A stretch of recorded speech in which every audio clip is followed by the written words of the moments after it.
Happy New Year and welcome to the Sherdog Radio Network preview for UFC Fight Night 234, Ankalaev versus Walker 2, also known as UFC Vegas 84. I'm your host, Ben Duffy of Sherdog.com. With me, once again, as always, is Keith Shillan, the executive producer of the Sherdog Radio Network. Keith, Happy New Year to you. Slightly belated. How are you doing?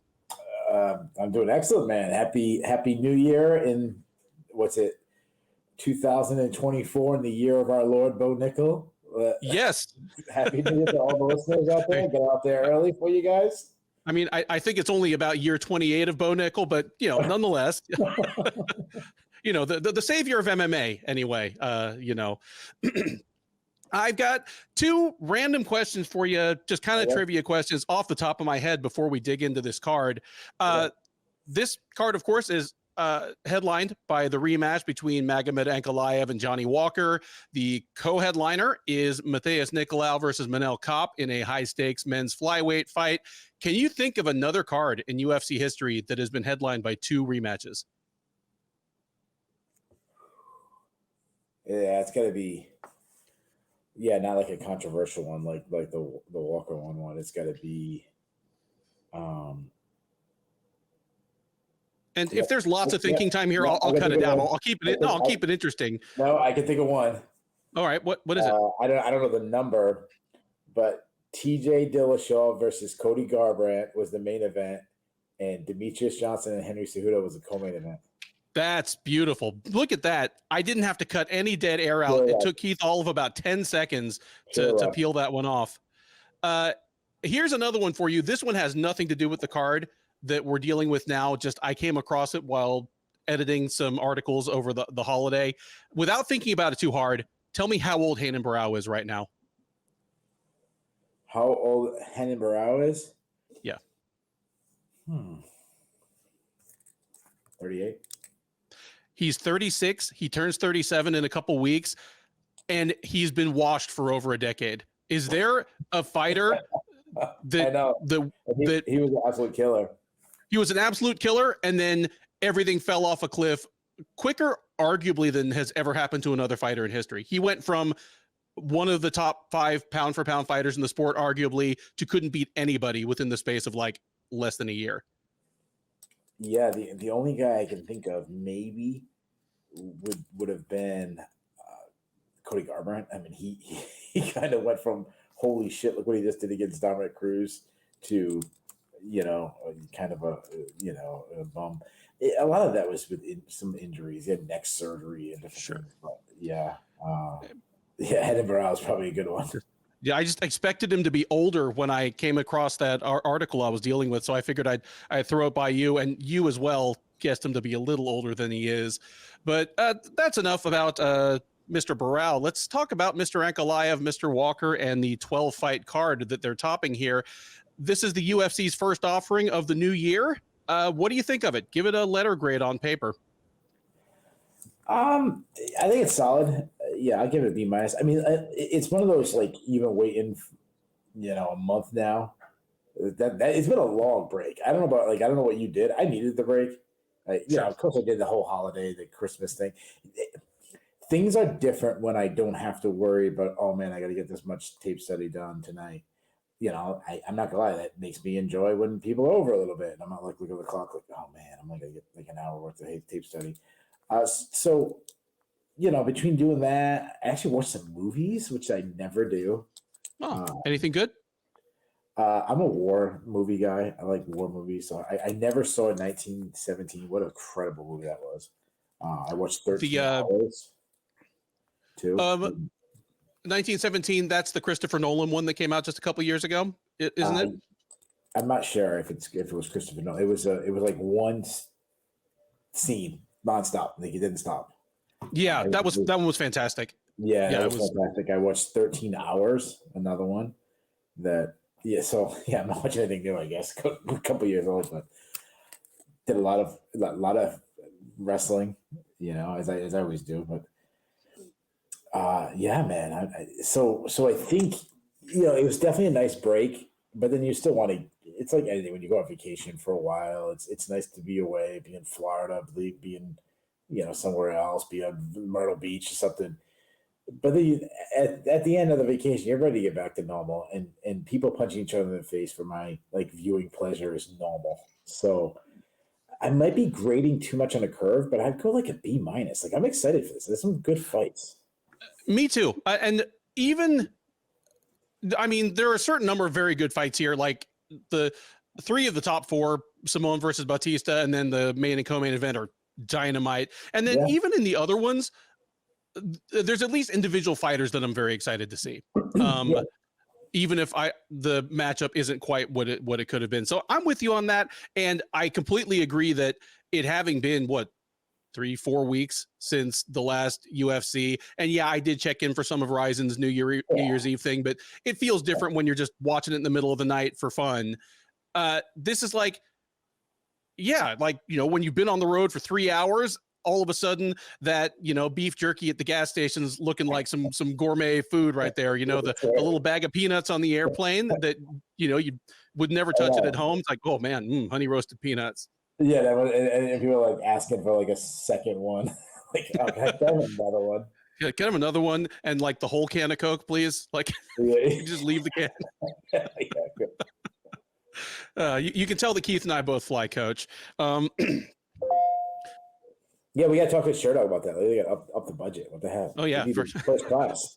Any travel budget would be an upgrade. Yeah, you think Joe Rogan is sitting in the middle, hoping to check in with Southwest to get a window seat or get an aisle seat. I figure Joe Rogan probably sits wherever he wants on his airplane when he flies to UFC events. Any other general thoughts before we dive into these prelims? No, I'm excited. I actually did some couple prelims that I like. One I think is really good. So yeah, I'm excited. Let's do it. But one thing of kind of general interest around this card is that there are no women's fights on this card. And that may end up being the only card all year for the UFC that we can say that about. And it's not for lack of trying. This was going to be the card that sort of pointed the direction of the post-Nunes era in women's bantamweight. There was supposed to be Yana Santos versus Norma Dumont and Ketlin Vieira versus Macy Chasson. Both of those fell apart within a few days of Christmas, one way or the other. So that division will remain in limbo, and this card is a complete sausage party. First up at UFC Vegas 84 is a men's flyweight matchup between Josh Van and Felipe Bunes. Van, the 22-year-old Burmese fighter out of Houston, is 9-1 overall. He is 2-0 since joining the UFC as the former Fury FC flyweight champ. Fought most recently at UFC 295 back in November, taking a unanimous decision over Kevin Borjas. He's here to take on Bunes. Bunes is making his debut. Brazilian, 34 years old. He's 13-6 overall. He is the outgoing LFA flyweight champ. He fought all the way back almost exactly a year ago against Yuma Horiyuchi, knocked him out, got signed to the UFC. He was supposed to take on Denise Bondar this weekend. Bondar withdrew with an injury. In steps Van. That's not great news for Bunes because I don't know what the odds would have been if it had been Bunes versus Bondar, who was 0-2 in the UFC. But here against Van, he's a substantial underdog. Van is coming in around minus 225 or so. Bunes plus 170. Keith, we've talked about Josh Van a couple of times. I feel as though we have a pretty good handle on what his strengths and limitations are, even if we're going to go over them again here. Do you see much upside in Bunes? He feels like looking at him being 34 years old, having been on the shelf for a year, being 13-6. Do you see much upside for the guy? Yeah. So yeah, I'll start with him. So he definitely, before you look at him and you just, go to the Sherdog Fight Finder and you look at a guy who's, he's got an okay record. He's 34, definitely at flyweight. That's not the division that you want to be old is 34. There's not a lot to like about him. You're like, oh man, okay, they just found a guy to fill in. But then when you dig in and actually look at his tape, the guy's an LFA champion. So that to me, that always holds a little bit more weight. That's a really good regional scene. And when you look at his tape, I mean, the guy looks good recently. I mean, he's very athletic still, from what we last seen. Fast hands, accurate. He's got a good jab. I mean, he's got a great left hook. He got a knockout, or he dropped the guy with and finished it with ground and pound. But it was a beautiful short left hook that he landed in his last fight. Nice step on shots. He's got really good power. He likes a lot of spinning stuff. He'll throw like a spinning wheel kick and stuff. I haven't seen too much ground on him. And in what I've seen, he isn't, much of a wrestler, but he is a BJJ black belt. He's got some. He's very active, especially if you put him on his back. He's got 8 subs, so I like that. On the opposite side, Van is when you look at the Sherlock page, something that always jumps out to me is guy's like 22 or 23, right? He's 22. Yeah, 22. He's still 22.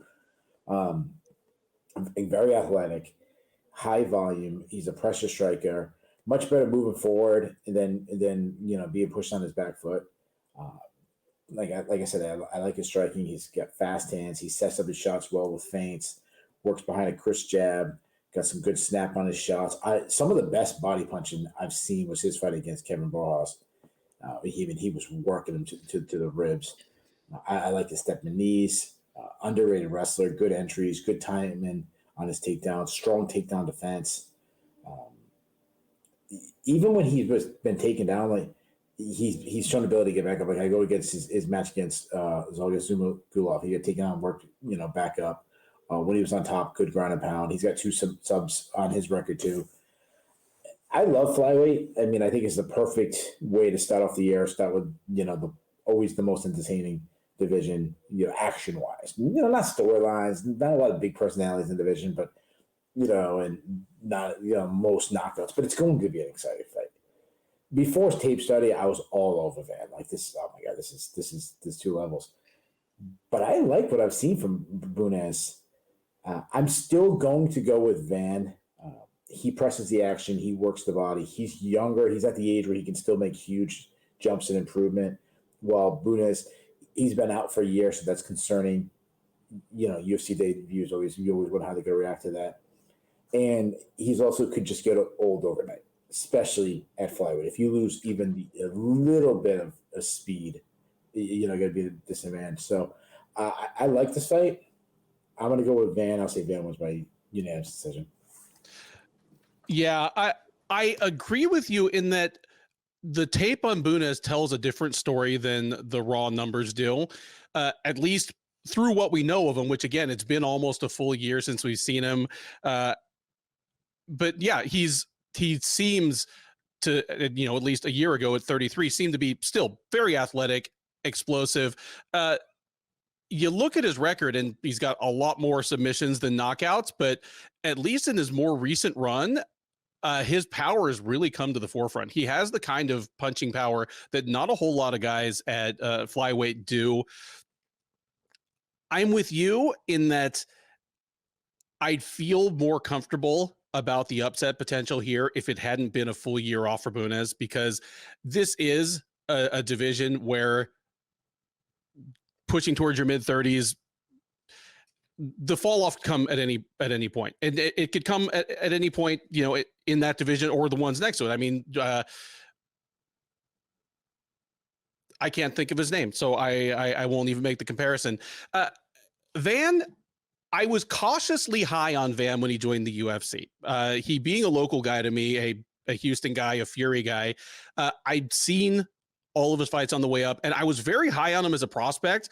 But when he got signed, I was concerned that it was a little too soon, just because he'd been blowing through, for the most part, very overmatched fighters very quickly. And I wondered about his gas tank. He's a guy with a high work rate, a lot of explosive movements, and he's a pretty big guy for flyweight. He's got a lot of muscle on his frame. So his fights with Zumagulov and Borjas have actually made me feel better about that, because he's shown that he can go at least 3 rounds with people who are putting up resistance. He can go, he has a plan B against fighters that he can't just run over and smash with a flying knee in a minute and a half. Against Borjas, you mentioned the body work he put in. Body work in general is a gesture of faith in your ability to go later rounds in the fight. For the most part, that is an investment in attrition. It's like going heavy on the leg kicks. There is an implication that you know this fight is going to go past the middle of the second round, and you're putting in work that will pay off later. That's a sign of maturity, and that's what I like out of a 22-year-old like Van. So even though the torrent of highlight reel finishes has dried up thus far in the UFC, I'm actually more confident in his long-term upside in the division after these first two fights. I think he gets it done against Bunes here as well, but I mean, there are a lot of question marks hanging out there. If Bunes is the same guy that wiped those last couple dudes in LFA, we're going to have a serious fight on our hands. If he's fallen off at all, I think that just makes that much easier work for Van. I've got Van by decision as well here, and all I'm hoping for is to ring in the new year with a great fight. Any worry about the short notice for Van? Obviously, not too worried. Well, it's a question mark on his side because, again, I've been pleasantly surprised by his gas tank at 125. This makes that more difficult, but it's kind of balanced by the question mark on the other side with Bunes. How does he look after not just the injury or injuries that kept him on the shelf for all of 2023, but even his last fight in LFA? That title defense was delayed at least once because he got injured back in LFA. So he may just be turning into, I still can't remember the guy's name. So I, once again, will not make the comparison. Let's say Edinburgh. No, Honey Barcelos. I was thinking flyweight Honey Barcelos.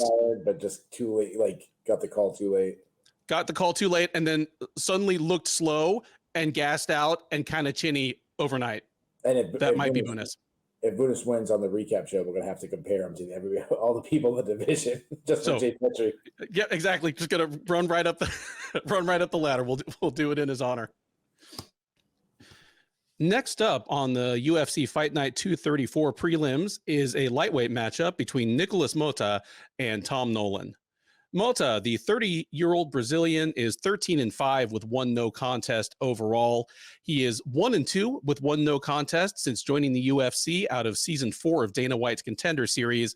That one no contest came in his last appearance. He fought at UFC Fight Night Allen versus Craig back in November, was pretty much on his way to losing to Trey Ogden, but the fight was stopped prematurely. The ref thought Motta was out, Ogden was choking him, turned into a no contest.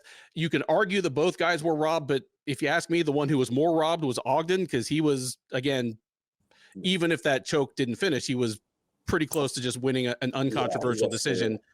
Yeah, it was Sherdog's robbery of the year for 2023. But hold on a second, that I have a big gripe with. Oh, okay. Hit me. I believe the robbery of the year was me losing in the fantasy football championship for the third time now as the number 1 seed. I think it's 3 times I've been the 1 seed, and I can't win the championship. Keith and I have both been in the Sherdog fantasy football league for 6 years now. Keith has come in second 5 4 years. 4 years. Wow, you've come in second 3 times in 4 years. Yeah, and you beat me 2 of those this time. Yeah, this time it wasn't you, but yeah. I haven't even made the playoffs since then. So yeah, Keith, the 1990s Buffalo Bills of the Sherdog. I had a good team. I had a better team. But hey, what are you gonna do? Yeah. I go back. Remember the first time we played? I know no one cares about this. This is terrible. Nobody cares about your fantasy football league other than you and the guys in your league. But yeah. Me and Ben were playing the very first time you beat me. I was up by over 100 points. And Ben somehow, he had like 4 players and they left, or something like 3 players, and they all went berserk. So I left 100-point lead. It was rough, man. It was a robbery to Ogden. It was a gift to Motta, because if he lost that, he's 1-3 in his first 4 in the UFC. There's a possibility he gets cut, but he gets another chance. They don't bother to remake the Ogden fight. I think the UFC matchmakers sort of tacitly acknowledged that they knew how the fight was going to go if they remade it. And instead he gets the debuting Nolan. 23-year-old Aussie is a perfect 6-0 as a professional mixed martial artist. He will be making his debut. He knocked out Bogdan Grad on the Contender Series last August to punch his ticket to the big octagon here. in recognition of how Motta has looked and how Nolan has looked, Nolan is a prohibitive favorite here. He is minus 300, Motta plus 260. Man, I will tell you this. I don't know what Tom Nolan's ultimate upside is, but I think there's every possibility that he is not long for the lightweight division. Like, he's shown some good flashes, but he is absolutely humongous.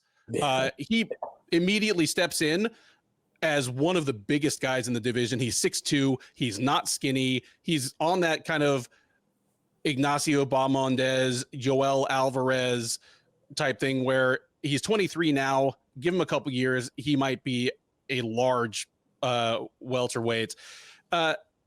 Things I like about Tom Nolan, he's not super fast. Like, when you're that big, you know, you're going to come across a little slow compared to small, compact lightweights.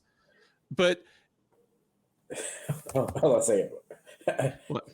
What I like about this guy is that he's not fast. Okay, I'm waiting for the all right, sorry, not fast. If this were a written sentence, there'd be like 30 words and then comma, but. Okay.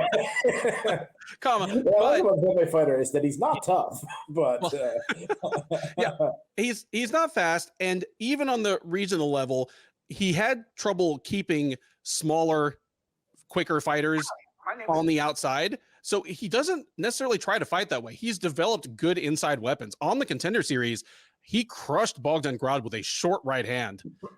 So I think that kind of spells good success against Motta, because Motta is a small, compact, muscular, athletic lightweight who thus far has mostly been having to do his work trying to bounce into range and land kill shots against taller fighters. You know, Cameron Van Camp, Manuel Torres, Trey Ogden, all taller, rangier fighters than him.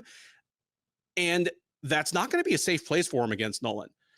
And our introduction to Nikolas Motta, at least in the UFC, was him getting lamped by Jim Miller. I think this is just a bad matchup. Well, okay, most UFC lightweights have been bad matchups for Nikolas Motta so far, but Nolan in particular, if Motta does his usual thing, you know, does some feints, bounces around, then tries to bounce in and land big punches, I think Nolan's going to be there to meet him with either with inside punches of his own or knees, or just grabbing the clinch and punishing him from there. I think Motta gets knocked out in the first round. And it's a shame because he's entertaining. And I think there are dudes in the division he could actually beat. But, you know, it's lightweight. They're not hard up for people. You know, it's the law of the jungle. This might be Motta's swan song with the promotion. I don't know. But I think Nolan knocks him out in the first round. And I think it's probably a knockout of the night type candidate. Yeah, I mean, Nikolas Motta, yeah, he's lucky to be in the situation he is, that, you know, that he's not, you know, his last fight was a no contest. He was one I was ready losing. I still think there's a chance that Ogden was going to just finish that submission. But what I like about Motta, he's a pretty solid striker, though he can be low output at times. When he's throwing his hands, he works behind jabs. He avoids strikes with pretty solid head movement. But the big issue I have is I just don't trust his chin. I mean, he's been knocked out a lot. I mean, Jim Miller knocked him out. Manuel Torres knocked him out. He's got some pop himself. I like that he works the body. Big kicking game, strong high kick. Can battle in the Muay Thai clinch, work the body with knees, but not much of an offensive wrestler, a weak defensive wrestler, struggles to get off the bottom, doesn't have a submission on his record. And besides, and this is another reason why I didn't like, you know, I mean, besides Ogden being way ahead and you know, having a submission in and all this, Motta was also gassed at that point too. So, like, for the chance of him coming back when he showed that he was really tight in the third round was not looking good for a guy, you know, pinned against the cage in a submission. You know, there's a lot to like about Nolan. He's only 23 years old. You mentioned he's a big dude, long length, 6'3", you know. They said this on the Contender Series, and I don't know who fact checks what people say. You know, it's not it's not like UFC 9 days where like a taxi driver says he was 200-0 on the streets. I don't think it's that bad. But so I don't know jack shit about rugby. Like, obviously, I'm American. I mean, I know they're, and I'm not trying to bash rugby. I know they're extremely athletic, extremely freaking badass, tough ass dudes from Australia, Yeah. and New Zealand and other parts of the world that play rugby. They said that he was on his way to become a professional rugby player until he changed his focus to MMA. Like, shout out! I don't know if we have any listeners in Australia. It'd be pretty dope if we do, especially with the time difference. Like probably like somehow it's after the day of the event. When they're watching it, the time change. But how does it work? Is it like the NFL? Like, is there drafts? Is there like you play in college and then you move on? Is there like a league with 30 teams or something? Like, I don't know how it works. I know it's very popular. So I know I sound like an idiot. Yeah. I know it's extremely popular in that side of the world and other parts of the world. I'm assuming it's very hard to become a professional rugby player, at least at the highest level. Yeah, I'm assuming it's like trying to make it to the NFL. Like it's, yeah. It just, you never hear, you'd hear guys in maybe it's because of the culture change. Like you never hear someone say, yeah, I was on my way to become I was going to get drafted, and I was going to play for, the Patriots or the Bills or something. And they go, yeah. And I just, I decided like, nah, I don't want to get drafted and make $1 million. I'm going to do MMA instead. Like, no, what happens is you no longer can play in the NFL. You get caught, the handful of guys who go into MMA and then you go to MMA. You don't like say, nah, I'm not going to do that. Now, I don't know how much money rugby players, but I'm assuming the top rugby players make more than MMA. It's just, what a bullshit story. I just don't believe that story. There at least has to be more to it that we don't know. If you are listening right now and you know lots about rugby, get at one of us. You can find us on Twitter. You can find us in the comments of the YouTube video. I'll pop onto a call and talk with you about it a little bit, and we can have a rugby-based update on our next show. And on the flip side, if Tom Nolan is like that badass in rugby and he really was going to play at the highest level, and he decided to go to MMA, like, I'm sorry, I will publicly apologize if we can get like, but is it like the guy who played in high school and then he like plays in the semi-pro league? Like what the fuck does that mean? Semi-pro, like semi-pro, like football league, and then you find out it's like, oh, you mean like they play football and they still well, kind of like we go when somebody's referred to as an All-American wrestler, and you and I go, well, NAIA All-American, or like, oh yeah, or people say, oh, national champion in wrestling, like a high school national champion. I'm like, oh, like you went to a tournament, they called them that, like, like you didn't go to the Beast East, you didn't go to Powerade, like you didn't go to Fargo, like you won like Virginia Beach Nationals, like oh cool, but it's still a good tournament, but come on, yeah. I remember this kid from Rhode Island. He took second in Rhode Island, and then he went to Virginia Beach Nationals and won, and was going around claiming to be a national champion. Like, national champ is second in Rhode Island. Like, okay, all right. I just don't believe the story. I'm sorry, I don't believe the story. Anyways, back to that said, I like what I've seen of this kid. High volume striker. You mentioned like I actually think his hands are faster than you said. I actually think he has pretty fast hands. Accurate. He's got good power. He's got hard kicks. I haven't seen too much of his ground, but when I saw some highlights of his ground and pound, and he looks mean. I mean, just those long arms and legs. It's always hard to block. I don't trust Motta's chin. I mean, no one hits hard. This is a big step up in competition. I just think he gets it done. I say he catches Motta, with a chin late in the first round. Give me Nolan by first round TKO. What I would love if he does some like rugby moves, like he tackles them or what's it called when they like just clash heads and smash? Oh, like just shoulder smash. The scrum, there's just a big gang of them that knock someone out with that, just like freaking boom and hit him with the shoulder and knock him out. Listen, I'm not trying to dog, just for the record, because listen. There's two things you can't do. You can, as an American, you can never ever bash rugby because right away they're going to say, "Oh my God, we play football without pads." Like, yeah, cool. You guys, yeah, good. Go get hit by TJ Watt. Tell me you don't want to wear pads. But they'll come at you. They'll come at you. They got to come at you. I respect rugby. I would actually. I think it'd be really entertaining to watch. Like, I probably would really like it if it was, if it was American. I knew. Like, I would love to watch American players play rugby against each other. I understand. Like, I can understand if the freaking Dolphins went to Australia, they get fucking worked. I get it, but I don't think they get worked as bad as if Australian team came to NFL and played in a football game. But whatever. But I get it. Like, they would get crushed. But I would love to watch like the Patriots and the Dolphins play a rugby game. Like, that would be fun as hell if I knew who the players were and shit. Hell yeah. That's one thing you do. But even worse is any soccer fans. You can't even make a playful jab at a soccer. They will come out of nowhere. They will come out everywhere. How much money they make and global sports this and our third world country cares about this, whatever. We head now to the featherweight division and a matchup between Westin Wilson and Gene Silva.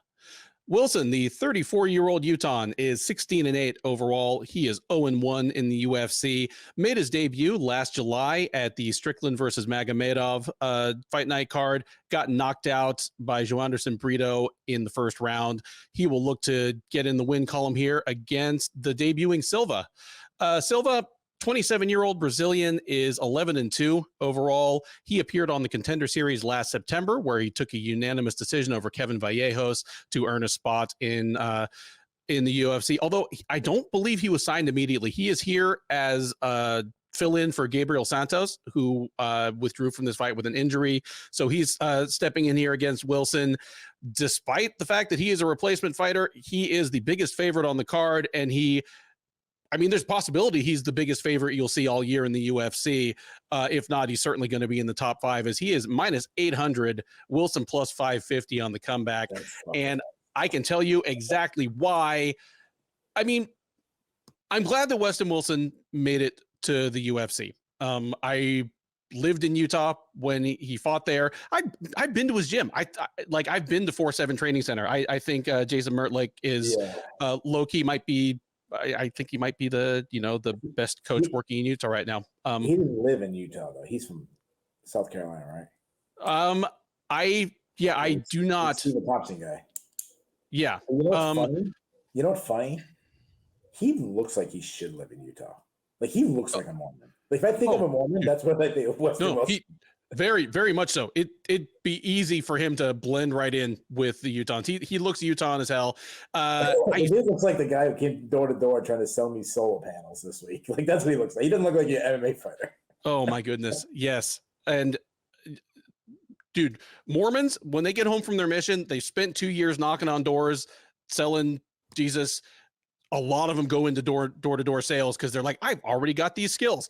Yeah, that I can tell you, Jesus. Hopefully Westin Wilson are they the ones who believe Jesus lived in America or some shit? Yes, yeah. Mormons believe Jesus was American. You can sell me some solar panels too. Yeah, Mormons believe that Jesus came to America and visited people here after he died and was resurrected. I'm only joking. I'm not. Don't please. I do not mean to bash people's cult religion. Religion. Listen, don't come at me, Zuma Gulov, with your 9 wives. He's not Mormon. Guys, don't come at me. I voted for Mitt Romney. So he'd fit right in. Yeah. Zuma Gulov, terrible haircut, multiple wives. He'd fit right in. I love Mormons. I hope that Westin Wilson has something like that to fall back on, because he's not UFC material. Like, it's cool that he made it, and getting plunked by Joanderson Brito, there's no shame there. Joanderson Brito is a very good fighter. He hits really hard, but we're also talking about a guy that a year or two ago got knocked out by the ghost of Teruto Ishihara, who was kind of a mediocre bantamweight. Wilson's problem is he is huge for featherweight. He's like 6'1". He's not Tom Nolan. He's not a giant, it's a little more of the tall, skinny type, but he is slow, and it translates itself into vulnerabilities on the feet. And he's not a great offensive striker either. He racks up a ton of submissions on the regional scene, but even there, it's usually like he doesn't have reliable ways to get the fight to the ground. He's not a good wrestler, so it involves him taking some damage on the feet, pulling guard, hoping, or trying to get trips and throws out of the clinch, hoping, to find kind of collisions that turn into scrambles.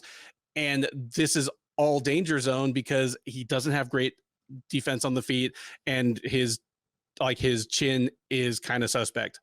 He only has 2 losses by knockout, but he gets hurt a lot, and he's going against someone in Silva who, if nothing else, is fast, aggressive, and hits hard. I think Wilson's chin is just kind of be in the shooting gallery here. I'm thinking he gets knocked out in the first round. Maybe he makes it to the second round. If this thing gets to the floor with Wilson still in command of his senses, it becomes interesting from there. He does have a very tricky guard. He's good at sweeping. He's good at taking the back. He's got those long limbs where he can kind of threaten with chokes from unexpected angles. I don't think he's going to get into a position to be able to leverage those things. I think Wilson loses by first round knockout here. Yeah, while you were talking, we were talking about movies. I think the guy was Mormon. Did you see that movie Hacksaw Ridge? I think we recently talked about this, didn't we? Wait, which movie? Hacksaw Ridge. I don't think we talked about it, or if we did, I don't remember. Yeah, maybe I talked to somebody else. I thought it was you. First of all, it's another war movie. Unbelievable. Okay, which war? World War II. Okay. It's incredible. I don't want to give it away. It's one of them. It was one of those movies where I was watching it, especially the ending, and going, "How the hell did it take like 70 years for this story to become a movie?" And why have I never heard of this guy before? Anyways, it's an incredible movie. It's one of the best movies I've ever seen. But I think is 7 Day Advent. That's not Mormon, right? It's not. That's a different religion. Yeah. Okay. I think he might have been that, but he might have been Mormon. I'm not sure. But anyways, it's check out that movie if you could get a chance after you finish watching The Wire. Okay. This fight. I mean, Westin Wilson, he's 34 years old. It's like, how do you have confidence in the guy that's 34? He was a regional journeyman. That's what he was. Yeah. And got the call, right place, right time. Good for him. Like, cool. Rest of it, you could say he's a UFC fighter. Cool. Like, I'm not trying to say that mean. Like, yeah, that's a hell of a accomplishment. There is some things he does well. He's a southpaw. He moves well. He has this karate style. He hangs his hands low, but not like Stephen Thompson. He doesn't have it. I mean, he comes to the same team, but not way down. He holds him up a little, still too low for my liking. He likes spinning attacks, but he's not as fast. He doesn't move as well as even like a 40-something-year-old Stephen Thompson. And you got to be worried about his chin. I mean, he ate some of the meanest shots from Jordan Cerudo when he was on the ground. Probably a little bit of a late stoppage, ate too many shots than he should have. Now, he wants to get to the fight at the ground, which is funny, being that he trains with Stephen Thompson, but he's not a wrestler. He doesn't have a lot of takedowns, not a lot of takedown skills. He has a submission there. I'll give him that. He's got tons of subs on his record. Yeah, and he like subs off his back and stuff, but he also put him out in a bad position to get blasted by Jordan Cerudo. Now Gene Silva, he's a striker. He moves well. He likes to kind of sit on the outside and then burst into the pocket and throw shots, but he can be wild. He also he keeps his hands really low. Good power though, 8 KOs, but he loads up a lot, and he hates being pressured back. He wants to get in the pocket and unload. That's where he does his best. I like his elbows. I like his knees inside. I like his step-in knees. Pretty quick high kick. Solid takedown match, what I've seen. He's got 2 subs. But one thing I really like about him is his cardio. On the Contender Series fight, he went all 3 rounds. Actually, they lost. I think the judges scored against him in the first round, but he didn't tire in the 3rd round, and he was throwing power the entire fight. So Silva being a -800 favorite, I think is crazy. I think the guy has some serious holes. I could see Wilson catching him in a submission. If we're not a betting show, we said this 10,000 times. If your New Year's resolution was like, hey, I want to do MMA betting and follow a podcast for advice, like you picked the wrong one.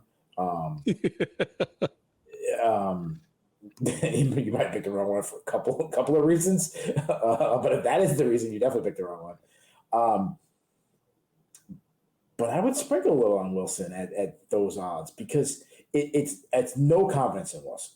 Like I don't think he's a UFC level, but I think Gene Silva's low level UFC. Like I don't see somebody that I'm really huge about. Like that's why I'm shocked. Like I agree what you said that this isn't about Gene Silva being so good, more of a wow, everybody hates Westin Wilson.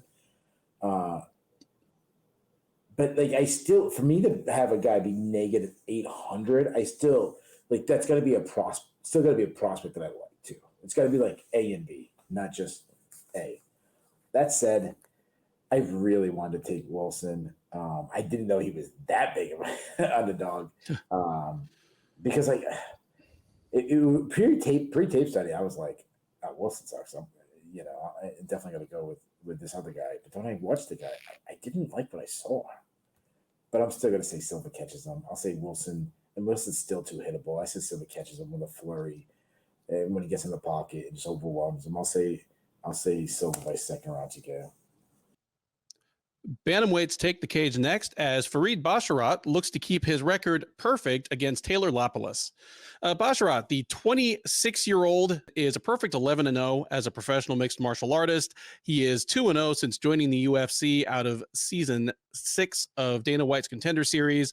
He has wins thus far over Damon Blackshear and Klages and Rodriguez. The most recent of those, the Rodriguez fight, was back in September at the Gane versus Spivak Fight Night. He won via late first-round submission.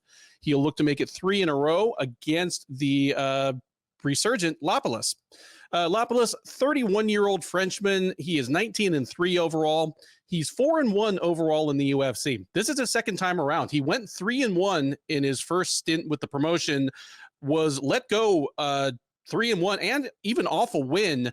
He went back to Europe, won titles in both Aries FC and TKO, got signed again. He made his return fight back at the same Gane versus Spivak card, taking a unanimous decision over Colin Loughran. He is a substantial underdog. Basharat is minus 280, Lapilus plus 225. There are two things that I know about Taylor Lapilus. One is that he's a pretty damn good fighter. He showed himself to be definitively at least UFC material his first time around, like 3 or 4 years ago, went and won a couple of respectable regional titles, came back and, went right back to winning fights. I can also kind of sort of see why the UFC let him go, because it shouldn't be possible to be this boring a fighter at men's bantamweight. Like, it's pretty impressive. Like, the comparisons between him and Cyril Gane, I understand where they come from, because, they're both from the same gym. They're both black French dudes. They both are entertaining or not, depending on what kind of fight their opponent forces upon them. I mean, tell me if you think he's got any chance against Basharat here. Tell me if you think Basharat's the real deal or just someone who hasn't fought the right guy yet. No, I think he's the real deal. Like, I think he's one of the best prospects in MMA. I mean, Damon Blackshear and Klages and Rodriguez are both good fighters. Yeah, exactly. Blackshear is super underrated. Yeah. Like, he's the guy that I wasn't high on coming to UFC, and he's improved. He just impressed me overall. He's just one of those. He's that guy that's if you're a wrestling tournament, he's in the weight class. I remember there's this guy I wrestled back in the day from Warwick. He wasn't great, but it was just like, man, I'm better than this guy. I know I'm going to win, but it's going to suck the whole time. Like he's all the things I'm going to do. I'm not going to hit the first time. I'm going to shoot, and he's going to make me work. I'm going to shoot. I'm going to make it work. And I'm going to beat the guy.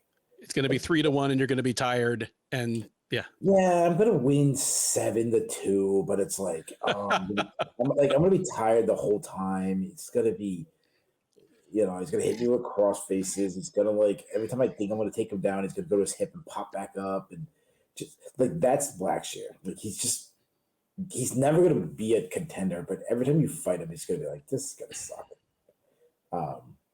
So yeah, that's a good one. I think Basharat is very technically sound, flows well in both stances, good footwork, very elusive, but very relaxed and calculated. Good volume, uses feints to set his shots well. He's accurate. I love that he doubles up the jab, goes down to the body. He seems to be a guy, like he was working his body a lot recently. It's just every time I see him, it's just like adding more things to my list of notes that he does well, which I love. Mean calf kicks. There's a lot of them when he's in the southpaw stance. The biggest issue I've had, and the one glaring weakness I've had about him, and I'm hoping to change his notes, and as he ages, this could be the case, is he doesn't have true one punch, land this shot, fight over, that could keep him from the elite. And that's simply because he really doesn't sit on his punches. He still has some defensive holes too, though. Stands a little too tall for my liking. But he's a very good wrestler. Great timing on his reactionary double. Gets inside. Also, he can use his length to grab like some snatch singles and stuff. Gets the fight to the ground. Good smothering top control. Mean ground and pound. He has submission. He's got 5 subs on his record. And I'm impressed by his cardio. Like he can go hard all 15 minutes. You know, Lapilus, southpaw, really good as striker. I think I'm a little higher on his striker than you are. Like, well, it's funny. I think I'm higher on his. I don't think he's that boring. That said, I think you're higher on him than I am. And what I mean by that is, like, we have our favorite type of fighters. I love wrestle boxers. Sure. You know, wrestling is such a passion for me. You know, I coach. I was probably top of my voice today. I was at wrestling tournament all day long, yelling and screaming. It's always going to be my love.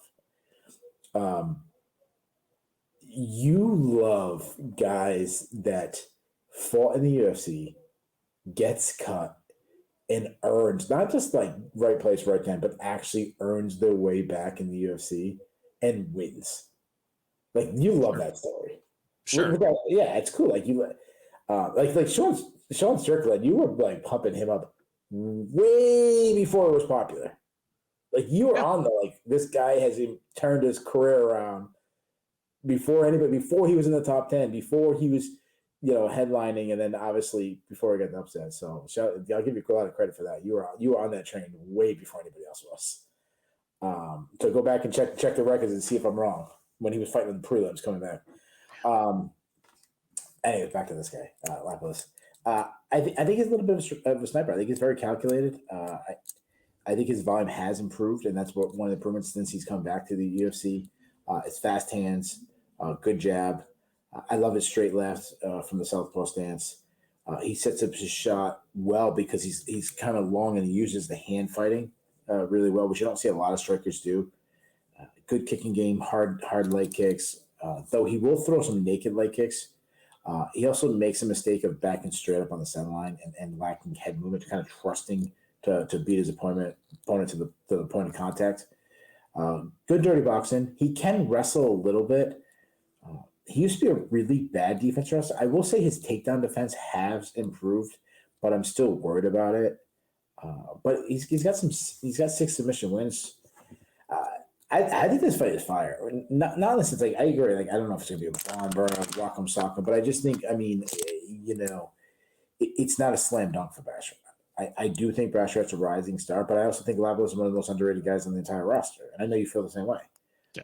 If this fight remains on the feet, I give Lapilus a real shot. I could even see one winning by KO if he catches, you know, right, or maybe he lands a liver kick or something like that. But he could also get worked on the feet, you know, and especially because we've seen Basharat adding to, like, I've seen him jab him up or kicking his legs out. But that's not why I'm going Basharat. I can't ignore that Basharat has such a wide margin in the wrestling. Not as big as it used to be. You know, that was the Achilles heel of Lapilus. But I'm going to say Basharat still goes to the wrestling and goes over it well. You know, goes to that well over and over again. I've seen him out wrestle better wrestlers than Lapilus. and I can't see why he wouldn't just go that route again. So give me Basharat by decision. Yeah, you've definitely you definitely nailed me there on one of my favorite types of fighter to talk about, and that's fighters who get written off and turn a corner, whether in the UFC, just guys that get buried on the prelims, or ones that literally have to leave and come back. Lapilus is one of those, and man, I spent a couple years there because he continued to improve after he left the UFC. Some guys, when they get cut from the UFC, especially if it's kind of unexpectedly, you see them and they end up going like 4-11 in their next 15 fights, and they start fighting every 6 weeks because they just start cashing whatever checks they can as a former UFC guy. He was never that guy. He went and won titles in 2 respectable promotions, fighting good guys every time, like Nate Maness, Wilson Hayes, Josh Hill, like all arguably as good a fighters as he was fighting in the UFC his first time around. And you're right in that he's improved, but he's improved incrementally. There aren't any huge new wrinkles. It's not like 2013 Vitor Belfort, where all of a sudden he's just roided up and killing everyone with head kicks. It's just being a little more urgent, throwing a little better volume, getting a little better takedown defense. It is unfortunate that he's fighting someone in Basharat where those incremental improvements probably aren't going to show very much. Because yeah, improved wrestling or not, I don't think it's going to be enough to stop Basharat from getting things to the ground. There's always the chance he could catch Basharat clean and hurt him bad with something, but that's really the outside chance. I understand why the odds are what they are here. In fact, I think it's probably about accurate to say Basharat should be a 2.5 to 1, 3 to 1 favorite here. I say Basharat wins a decision. I mean, Lapilus has a good gas tank. He can be taken down and held down, but he's been historically pretty hard to hurt. So I think this goes all 15 minutes. But yeah, Basharat by decision sounds right to me as well. Yeah. Ben loves the comeback stories, the returning home. As you were saying that, I was thinking about this video I saw once. You ever see that video? It's like, it looks like it was from like the 80s, maybe early 90s, where it was, I want to say maybe one or maybe even 2 guys like raised like lions at home, and then they let them out in the safari. You ever see this video? Yeah, and when the lions see him again after X number of years, they just come and like basically. Okay, see that. Yeah. If you haven't seen that video, like Google it. So this is the. You'll cry. Yeah. No. This is a reaction from between Ben and me. I'll give you other guys. No spoiler. This like freaking happened like 40 years ago or some shit. These guys raised little, what do you call them? Puppy lions, Cubs? Or whatever. Cubs. Okay. Yeah. And then I don't know, somehow one time let them out in the Africa or wherever lions go, and somehow they came back and they knew where they were and saw them like 3 years later, but they're like fully grown, big ass, I don't know, 800-pound lions.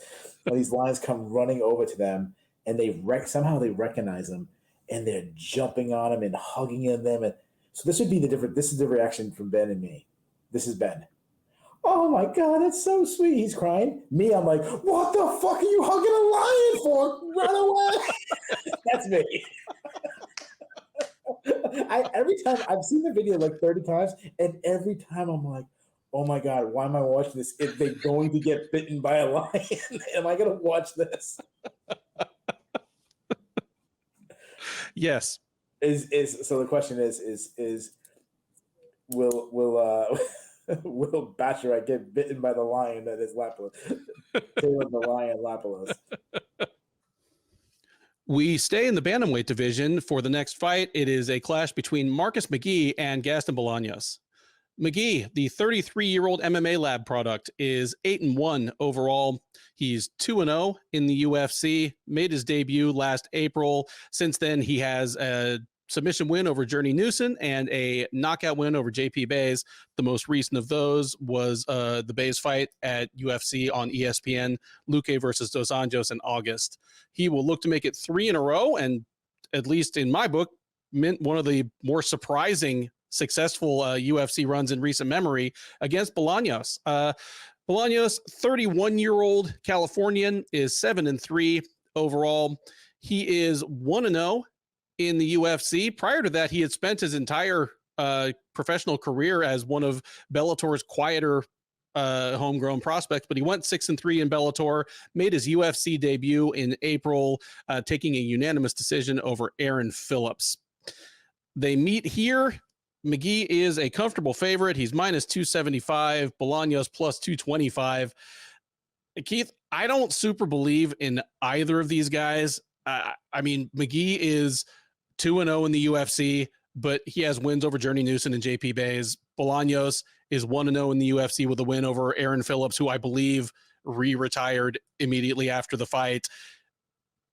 This is about as smoke and mirrors as you can get in the UFC bantamweight division. I don't think either of them has a ton of upside. They're both on the wrong side of 30 already. I mean, it should be a fun fight. Yeah, they're both pretty aggressive on the feet. They both have pretty good power for the division, and they both have enough defensive lapses that the other guy is going to get a chance to put that power on their chin. I know Bolanos is a big underdog here. I'm not getting why, because on top, well, I will say one thing. McGhee can probably take him down if he wants as well. So there's a whole other avenue of victory there, avenue to victory that's open to him there. I have the feeling that both these guys are just going to kind of swing for the fences and fight for the 50G fight of the night bonus. I'm going to say McGhee wins by second round TKO, but I have no confidence in that pick. And I don't think Bolanos should be a greater than 2-1 underdog here. Like, neither of these guys is super high level. And of the two of them, Bolanos is younger and, you know, has less tread off the tires. But yeah, I'll give me McGhee in this one. Yeah, he's getting a haircut. So, McGee's haircut's terrible. Bolanos, I agree with everything you said as far as like their upside, especially based on their ages. And Bolanos was a guy that I was really surprised to be added to the UFC after, you know, runs that he had prior to that. Like, not someone I expected, but he is an action fighter. Like, he is fun. He can fight both blitzes. He moves well. He's a good distance striker. He cuts angles well. Fights behind a high guard. Fast hands. I'd say plus power. I mean, he got 6 knockouts. He likes spinning attacks, though he does spin like way too much. Yeah, I'm not a big spinning guy. I've for every friggin', I don't know, dude. I mean, Shonikata. It's the heel hook of striking. Yeah, it doesn't work very often, and it only works for a few people, and everyone else puts themselves in worse positions by doing it. Yeah, it's a freaking headlock in like kids wrestling. Yeah, or women's MMA. yeah. Like, or like the kid on bottom reaches back and should get half pinned, but the other kid sucks worse, and he ends up on top, and you're like, oh great, he just won that match, but the next 5 times he's on bottom, he's gonna reach back. Like, oh, it's like he won, but he didn't. He actually lost now. A pretty good kicking game by going back to Bolanos. Pretty good kicking game. Good teep kicks, good calf kicks. He will wrestle a little bit, but not a wrestler by any means. I mean, he's a guy that would reach back wrestling. Weak defensive wrestler, struggles to get off the bottom. He did show some submission defense against Aaron Phillips, which is good. McGhee, what I like about him, like, you definitely don't like his age, you know, coming in the UFC, but he's got all wins by stoppage. He's a southpaw, pressure striker, you know, kickboxer. Moves well. He can land strikes while actually backing up, which I like. His boxing is good. Fast hands, short, tight shots, explosive. Likes to slip and rip. Nice straight left. He has some. I mean, we just talked about all his wins by stoppage. He has power. I mean, he face planted JP Buys, which started becoming a theme for that ball guy. Like spinning. I hope he becomes like a Mormon or something and finds some love.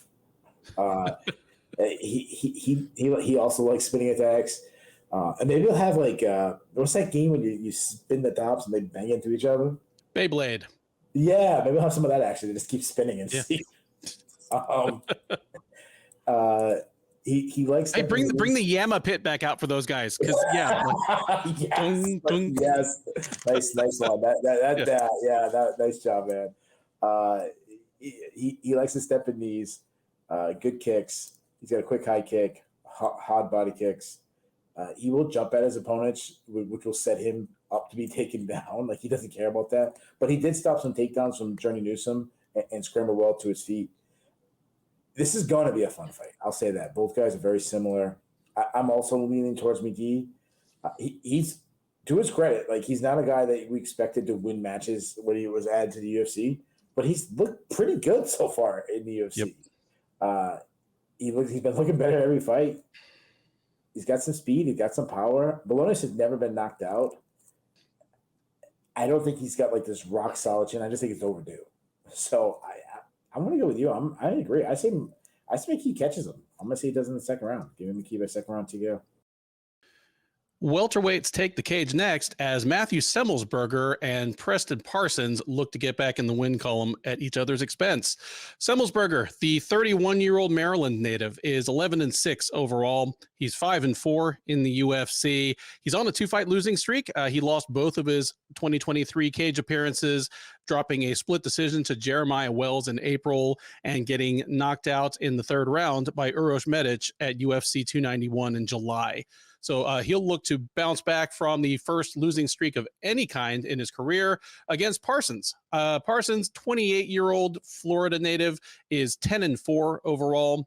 He is 1-2 in the UFC. He fought just once last year. It was last March at the Vera versus Sandhagen Fight Night, where he dropped a split decision to Trevin Giles.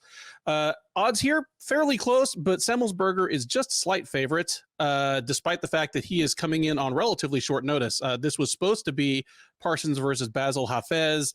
Semelsberger comes in on, I believe, about 3 weeks' notice. He is minus 130. Parsons available at plus 100, even money.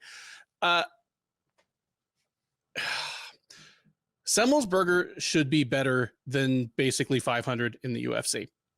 He is a big welterweight, a standout athlete, good at everything offensively, but just wild to his detriment.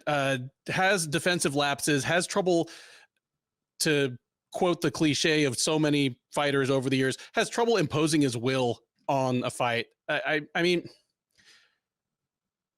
he lost to Alex Morono. If you had him take on Alex Morono in a decathlon, he would win all 10 events of that decathlon by a mile. Every single one of them. He's bigger than Morono. He is 10 times the athlete Morono is, and yet was getting tagged up clean, got taken down, got hurt, had his eye closed by a jab, by the jab. Like, Semelsberger, he should be better than he is. And I wish I had like a better, more descriptive way to put that in. Maybe you will come up with something I can't. But what he reminds me of is, he reminds me of Josh Berkman. Josh Berkman stuck around the UFC for a long time in kind of the mid-aughts. He was always a very good athlete with very good offensive weapons. Like, if he could catch someone, he had tons of power. He had a surprisingly good submission game, but he was wild. He never really improved any of his flaws. Like, athlete-wise, I mean, people might laugh at this, but I put him in the, like, George St. Pierre, like Michael Chandler, but like, if you just had him do a decathlon against other fighters in the UFC welterweight division, he'd come out top, like 90th percentile or higher. It just never translated into consistent wins. Do you think he'd be able to tackle Tom Nolan in the rugby field, in the open field of the rugby? I think absolutely. Yes. He was almost pro. He was pro grip. Hey, Berkman was a junior college All-American football player. He was a running back at Snow College in Utah. From Utah. Anyway, that's the vibe I get from Semelsberger, and it wasn't enough to get Berkman over the hump in 2007. It's definitely not going to be enough to get Semelsberger over 15 years later in arguably the best division in the UFC.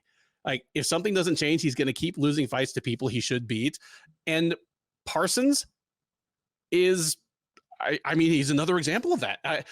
Parsons, you look at the record, 0 TKOs, 0 knockouts, 9 submissions, but he's not Jussier Formiga. He's a big, powerful, athletic guy he's a willing striker. Just, he does his best work on the ground. I don't have any faith that Semelsberger is going to be able to keep this in his wheelhouse. Like if Semelsberger approached this with the right game plan, he should be able to keep Parsons on the outside, just mark him up with kicks, with a jab, sprawl and brawl, and win an easy 30-27 decision where Parsons' face is all busted up at the end of it. But I just don't trust that to happen. I think they're going to end up on the ground at some point. And from there, I think Semelsberger is vulnerable. Like when Morono tried submissions on Semelsberger, he basically just kind of muscled/punched his way out of them. I don't know if that necessarily works on Parsons. It's not much of an upset. This is close to a pick'em, but I like Parsons in this one via Semelsberger kind of throwing away the fight at some point. I'm not going to say he gets the submission here, but I say Parsons wins 2 rounds out of 3 just by being able to get Semelsberger down, have him in peril, just kind of wear on him that way. Maybe we have a kind of a round where Semelsberger is saved by the bell, where Parsons is on his back and has been working for a choke for the last 90 seconds. But yeah, give me Parsons in the slightest of upsets here by decision. Yeah. I think Semelsberger is more of an athlete than a fighter. And yeah, you said who's the guys he reminded you of? How about Phil Hollis is on this card? Like that's a guy that I just thought would be way better than he is and just never, amounted to, never improved. He's a very fast, quick twitch athlete. I mean, he's a boxer with high guard defense, fast hands, short, tight shots. He loves his straight right. He has a slip and rip style. He will work the body. But lately, he's been throwing way too many single shots. Now, he has huge power. I mean, we see when he connects and why he gets people to believe him. I mean, starts Jason Witt, starts Martin Sano, hurt Jeremiah Wells bad. The problem is he can look for the KO punch too much, swinging for the fences. He did this against Moreno, and so Moreno just weathered that storm and decided to beat him to the punch and started working him. He avoids strikes by backing straight up. He's never fixed that. He will occasionally look for a takedown, but he's not a very good wrestler. He's a very weak defensive wrestler. I mean, Jeremiah Wells kept taking him down. He struggles to get off the bottom. Real no urgency against Jeremiah Wells to get back up. Even like a match where he was getting takedowns, he struggled to keep like Carlton Minus down. And what his concern is, we've kind of seen him slow down in the past. He slowed down in his last fight. So there's a lot of things that I used to like about him that I think a lot of them are declining. Parsons, I think I agree with you. Like Parsons doesn't have finishes and knockouts and stuff, but he's well rounded. He's got high volume. He's a Muay Thai striker, fights behind a high guard defense, accurate, throws straight punches down the pipe, likes whipping his left hook to the body. He loves lead elbows. He's got some decent snap. I mean, he got like stinging power. Mixes kicks in with punches well. Really good kicking game. Quick high kick. Has a lot of defense holds. He doesn't like being pressured. He wants to work from distance. He doesn't check leg kicks. He will close the distance. He'll look to battle and clinch. He looks for slicing elbows and close. Good at landing knees in space. Sorry. He'll mix in a takedown. But I've seen him shoot without a setup, shoot too far away. He can kind of be sloppy chasing submissions. But he does have 9 subs. So I think I said he doesn't have finishes. I should have meant like TKOs. So I apologize for that. Yeah. This is a good matchup. I'm glad the line is close. Like I was thinking that Semelsberger was going to be like a 2-1 favorite. Bigger name. He's fought the higher competition. But I'm with you, man. I think we're gonna have a consensus upset pick. I'm taking Parsons an upset.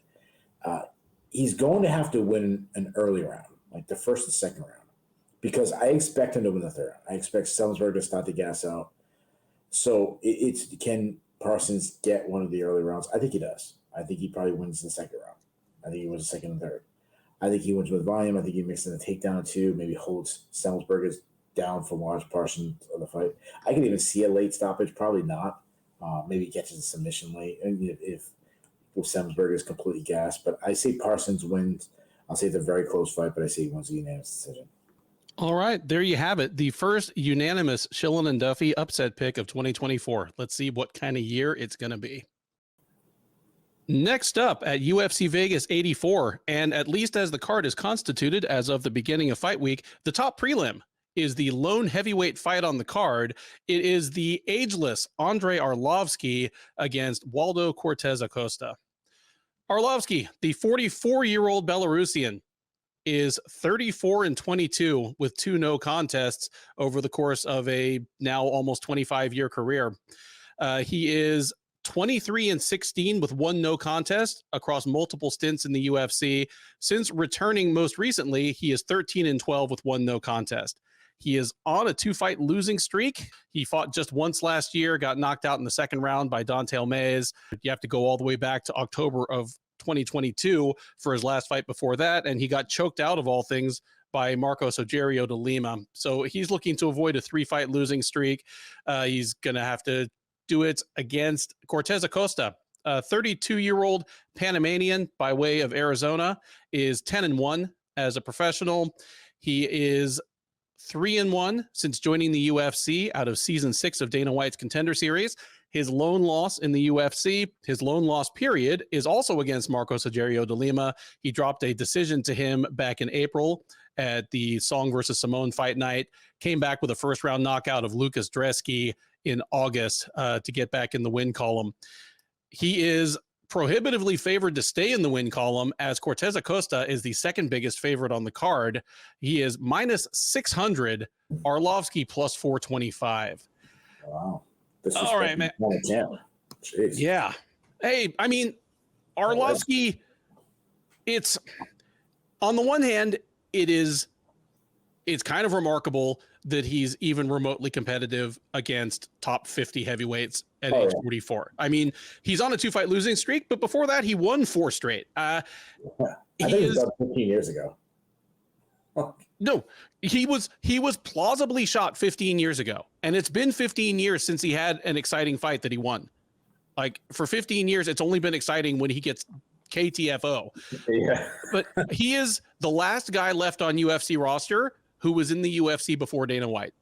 He debuted in the Semaphore Entertainment Group era. He was literally in the UFC before Dana White and the Fertitta brothers got involved. That's a hell of a long career. He had, at one point, I mean, for a long time, he was one of the 5 best heavyweights in the sport. At one point, he was probably one of the 5 best heavyweights in MMA history. He's been soundly passed up in that regard, not just because of his own losses, but because other fighters have come and put down better legacies. But he's part of the sport's history. I think I speak for both of us when I say we're ready for him to become the history. Yeah. And the problem here against Cortes-Acosta is that Arlovski's mystifying success over this latest run in the UFC has been kind of hypnotizing other fighters into just fighting an Arlovski fight. Slow pace, just pumping out the jab, keeping his chin off the gunnery range. The problem is, if Arlovski, even if he could get that fight against Waldo Cortes-Acosta is going to be like, well, don't threaten me with a good time, because his ideal fight is also pumping out the jab, and he's younger, bigger, faster, got a better jab, can probably hurt Arlovski with his jab. Just, this is a miserable fight for Arlovski. Like, even if he reclaims the Arlovski magic of 2 years ago, he's in trouble against Cortes-Acosta. The one thing Cortes-Acosta does at a good level, aside from be huge and relatively nimble, is he has a decent jab that he is willing to throw a lot. I'm going to say Cortes-Acosta fights conservative because just about everybody seems to be fighting conservatively against Arlovski. They don't want to be Arlovski's retirement win and let him go out on top. And this might be his best win in the UFC if he gets it. I mean, he's 3-1 in the UFC, but he's beaten Jared Vandera, Chase Sherman, and Lucas Dresky. Like, Andrei Arlovski might be his best win in the UFC if he gets it. I think he does. I think he gets a decision win in an absolutely horrible fight. Yeah, this I think out of every fight on the card, this one I'm least interested in. I will, co-sign the fact that Arlovski is still fighting at a somewhat high level is pretty incredible. That said, like, dude, you're fighting on a fight night prelim. Like, you used to be the heavyweight champion of the world. You used to headline pay-per-views, and you're on the prelims, and no one wants to really see you fight. It's like when the Temptations come in town with like one member left in the group from the original group, and they're playing at Twin River on a freaking Tuesday night at 7:30, and they have to comp half the tickets. It's either that or it's Leonard Skynyrd at your state fair, like in between corn dogs. You look up there and it's like one original member and then just 4 random 65-year-old dudes in like molester shades and cowboy hats. Like, dude, you just jabbed me in the balls. I've seen Leonard Skynyrd in the concert like 12 times. I saw him once, but it's just because they were opening for ZZ Top. I've seen their final tour, like a shit. Their final tour. Oh, I mean, they've had as many final tours as Kiss, but at least you can still name 3 of the members of Kiss. Who's the last person that Arlovski knocked out? Knocked out?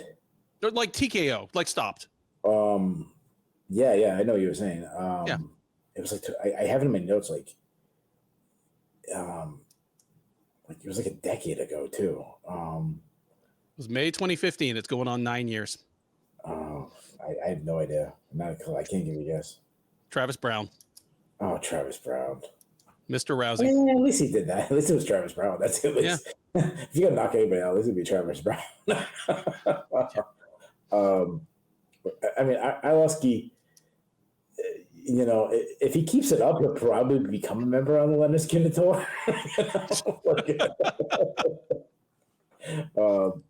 And I'll be in the crowd cheering him on. Screaming Sweet Home Alabama. Play Freebird. Yeah, screaming Sweet Home Alabama to a state I'd never been to before. Yeah. And to the guy. So he's a counter-striking boxer that you mentioned it. I mean, the dude fights at a snail's pace that, somehow hypnotizes opponents to do the same thing. He still moves well. He fights behind the high guard, tight inside boxing. But, I mean, his hand speed has freaking crashed quicker than Leonard Skynyrd's plane did. Like, that's not too soon, right? That's not too soon. No. Yeah, I wasn't even born. Yeah, it was like 1977, man. Yeah. I mean, he's a point fighter, and you said it. Like, it's been 9 years since he knocked anybody out, and his best position is a clinch. Slow, extremely slow, staring. Like, I think Andrei Arlovski would be like that guy. Like, kids play this game where there's lock eyes with a complete stranger to see who looks away. Like, I think Arlovski would be great at that. Like, that's what he wants. you know? He controls well. He's a decent wrestler and a decent grappler, but he's not a submission threat. Like, they'll say, "Oh, well rounded," and like his last sub was against Sylvia. He heel hooked him, and he heel hooked him, and it was 18 years ago. Yeah, that was his last submission when he won the UFC title. It was the interim title in 2005. Yep. Going on 19 years. Yeah, he got subbed by Marco Hojiro de Lima. So, I mean, we've said that his chin is gone, then he came back and it's gone. But I think it's gone at this point, and he's been getting knocked out a couple times. Acosta, he's a high output boxer, works behind a jab. He uses his set up his power shots with feints, clean strikes down the pocket.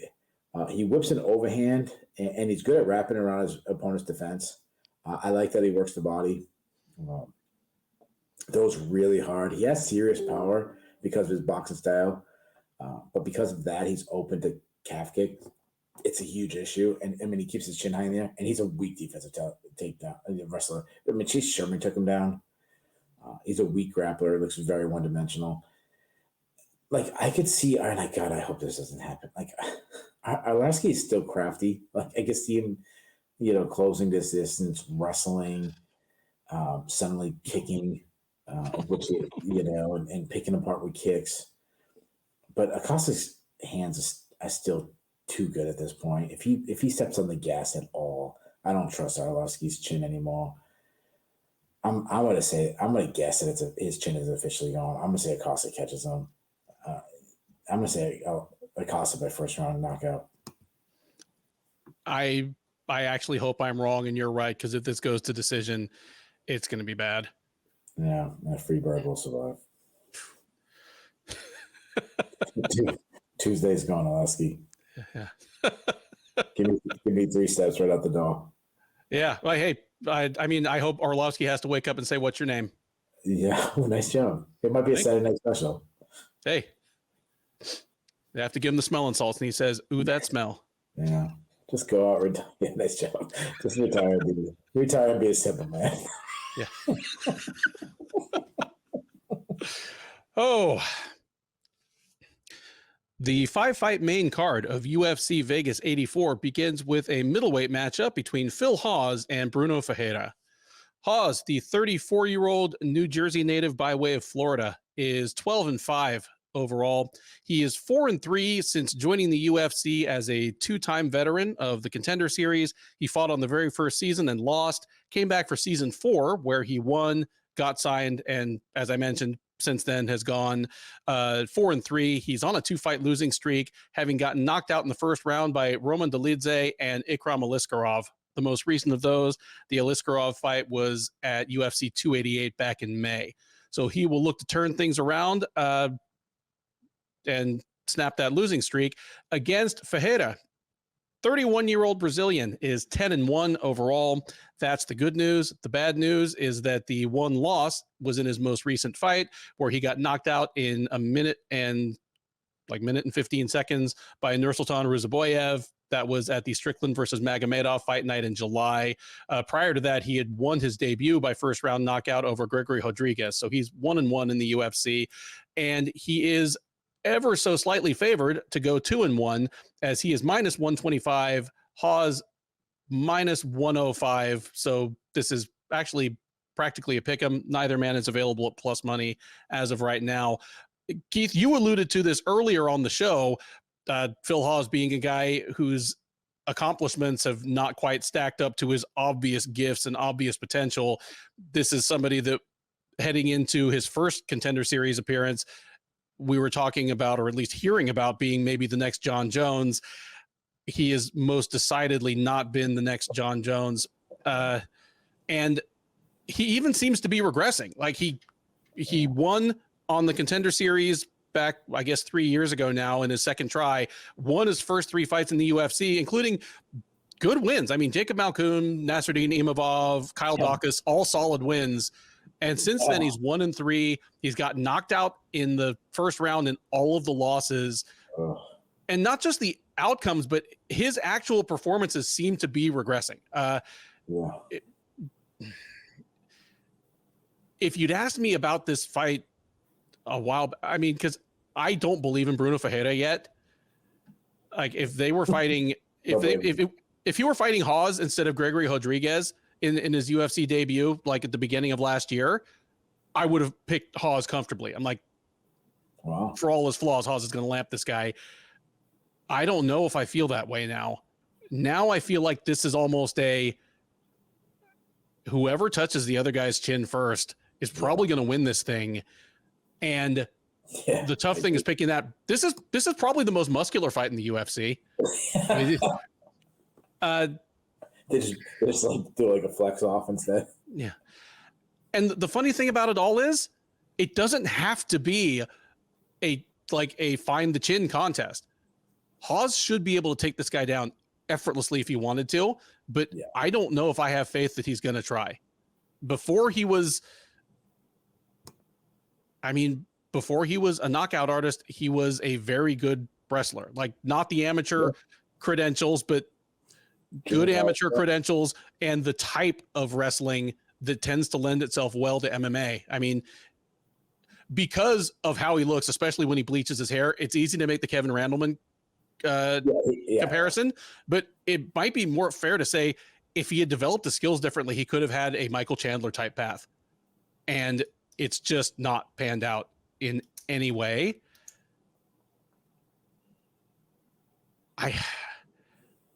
I'm leaning Hawes in the slight upset here. Wow. I'm going to guess that both guys, like Ferreira coming off his first career loss, Hawes knowing that he might be fighting for his job. He's lost 3 of 4. He knows that if he loses another one by first round knockout, there's every chance he gets cut or he never appears on a main card again.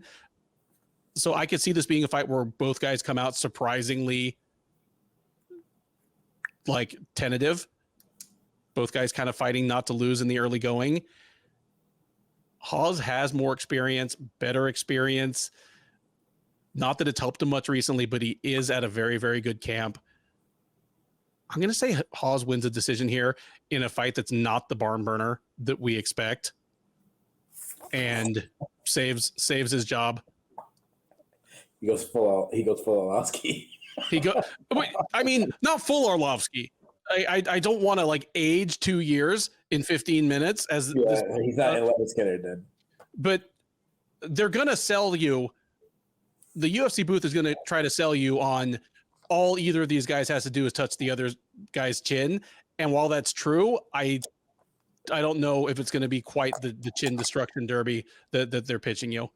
Give me Hawes by decision in a fight where it's a lot of waiting, a few flurries of action, and a lot more waiting. Yeah. If Hawes takes Ferreira down with just a cannonball double leg in the first 30 seconds, I will jump up and down and scream hallelujah in my living room.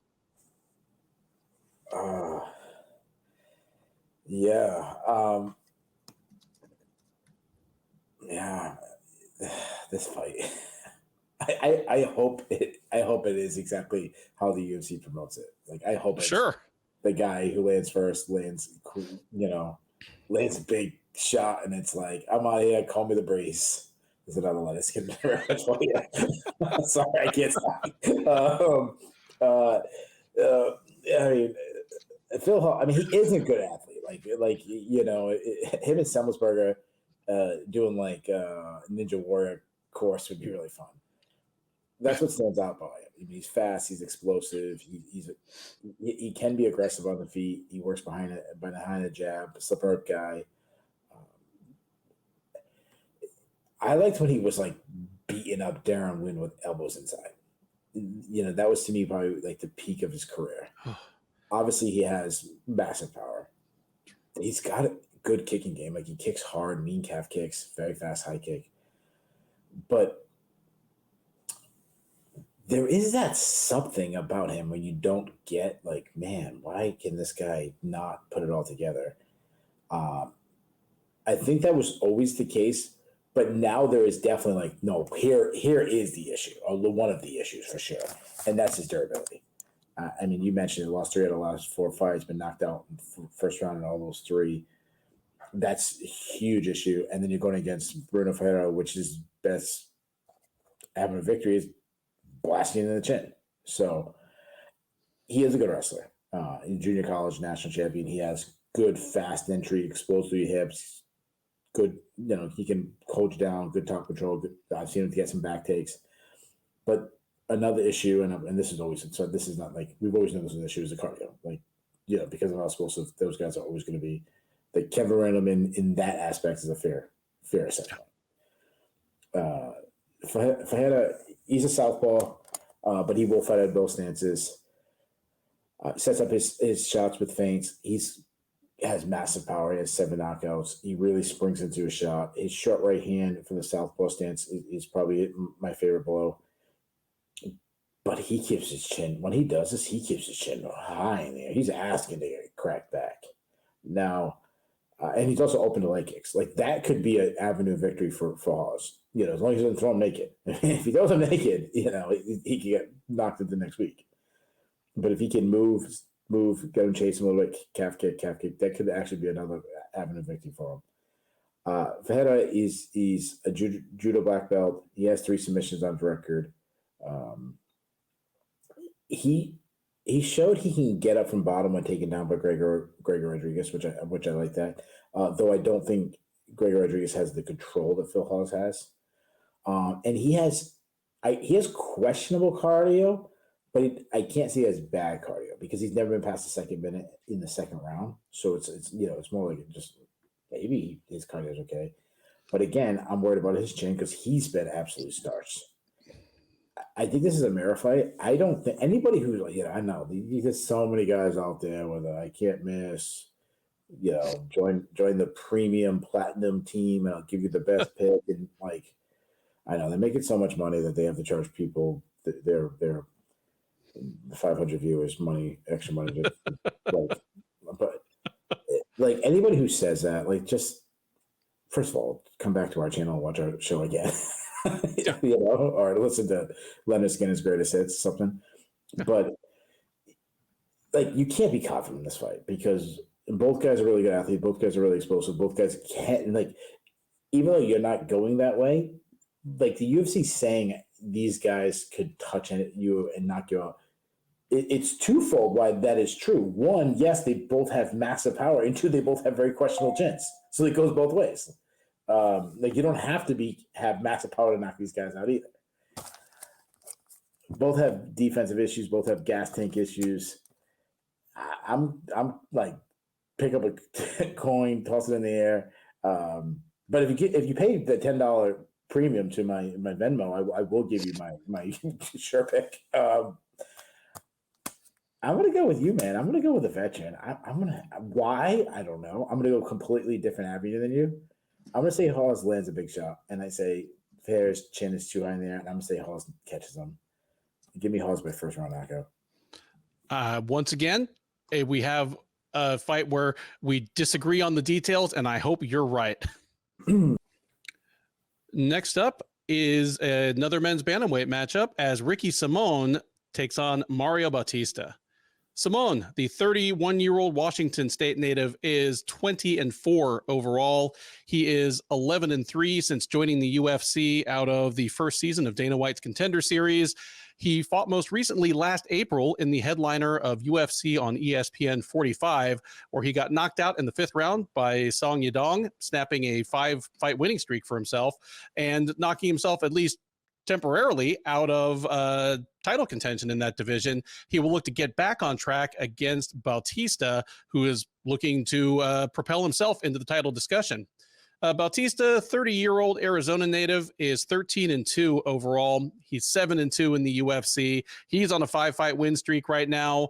He fought twice last year, choking out Guido Canetti in March, then coming back with a unanimous decision win over Damon Blackshear at UFC 292 in August.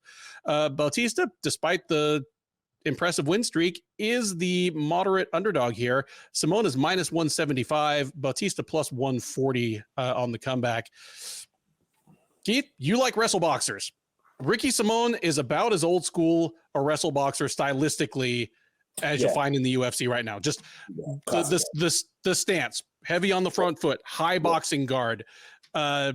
He throws a better variety of strikes than a 2003 wrestle boxer. But he still likes his overhand.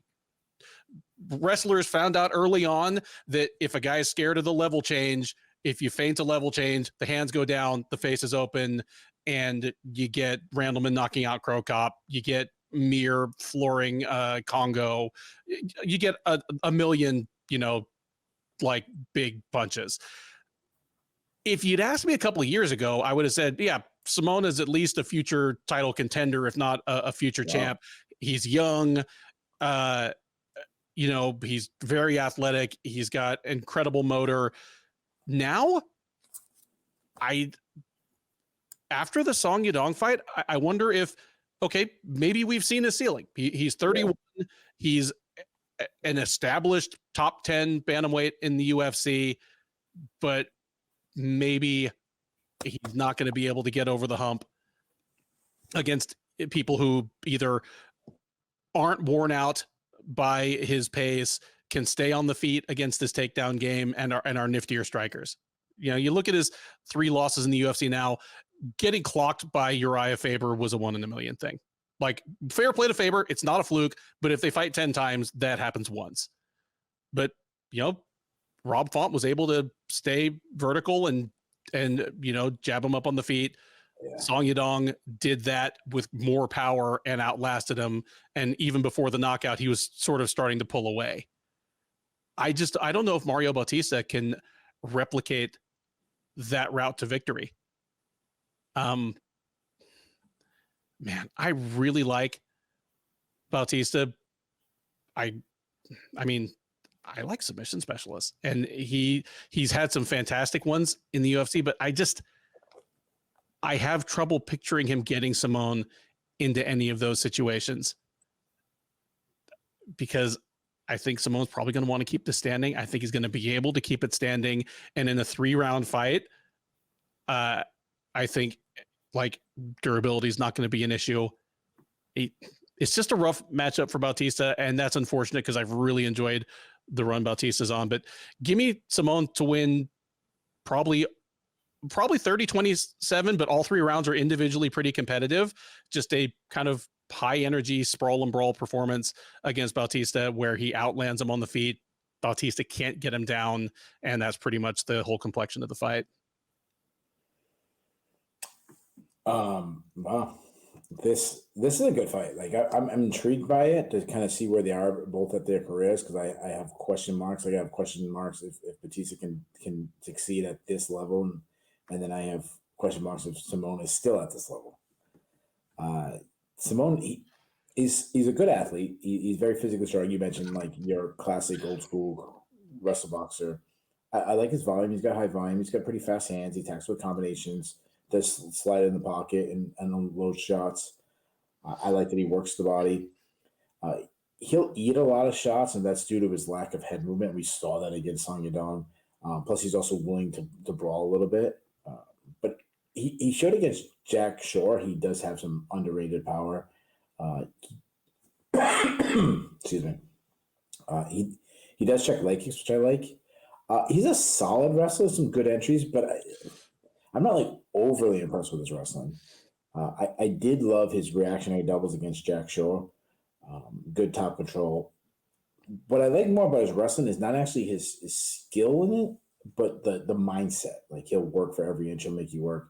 But he struggled to get Song Yadong down. Now, it's one of those ones I wonder, is it Simone or is it Song Yadong has shown so much progress? I think it might be B. Like, I think Song Yadong has really arrived. If he gets the fight to go down, he's kind of like a specialist. He likes like the classic, like what I say, the classic wrist box. He likes the old school head and arm choke. I mean, and pardon me for interrupting you. I know I do it all the time, but you think about Song Yadong joining Team Alpha Male at age 21 or whenever he went there. Yeah, I mean, you think of the people he sees day in and day out. Short, stocky wrestle boxers. Mendez and who else was on that team? Benavidez. Benavidez. Yeah. For a while, Dillashaw. Faber himself. Grant. Yeah. Who's the guy that coached there? Danny Castillo. Talking about. Yeah, Danny Castillo. Yeah. Like. Yeah, every single one of the guys. Josh Emmett, dude.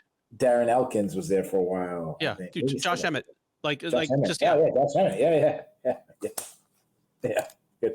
That's a very good point. That's a very, very good point. Moving to Bautista.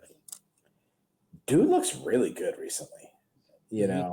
Again, this is a big step up for him, but I mean, he's well-rounded. He's a pressure striker. I love this fight against Benito Lopez. He just marched him down and teed off on him. He's very technically sound. He uses feint footwork well to keep his distance, cuts angles well. I go back to like the Brian Kelleher. I know that hasn't aged well, but he was fainting and just freezing him. Underrated power. He appears like fearless right now. Like, he has this huge confidence in his game. He's one to step in the pocket and just and crack.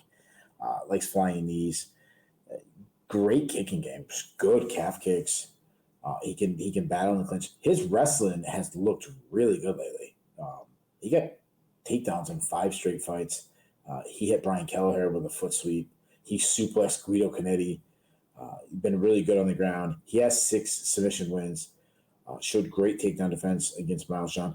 In fairness, he did give up 4 takedowns to DeMar Blackshear, but go back earlier in this episode, we talked about DeMar Blackshear. Like, guy's just good.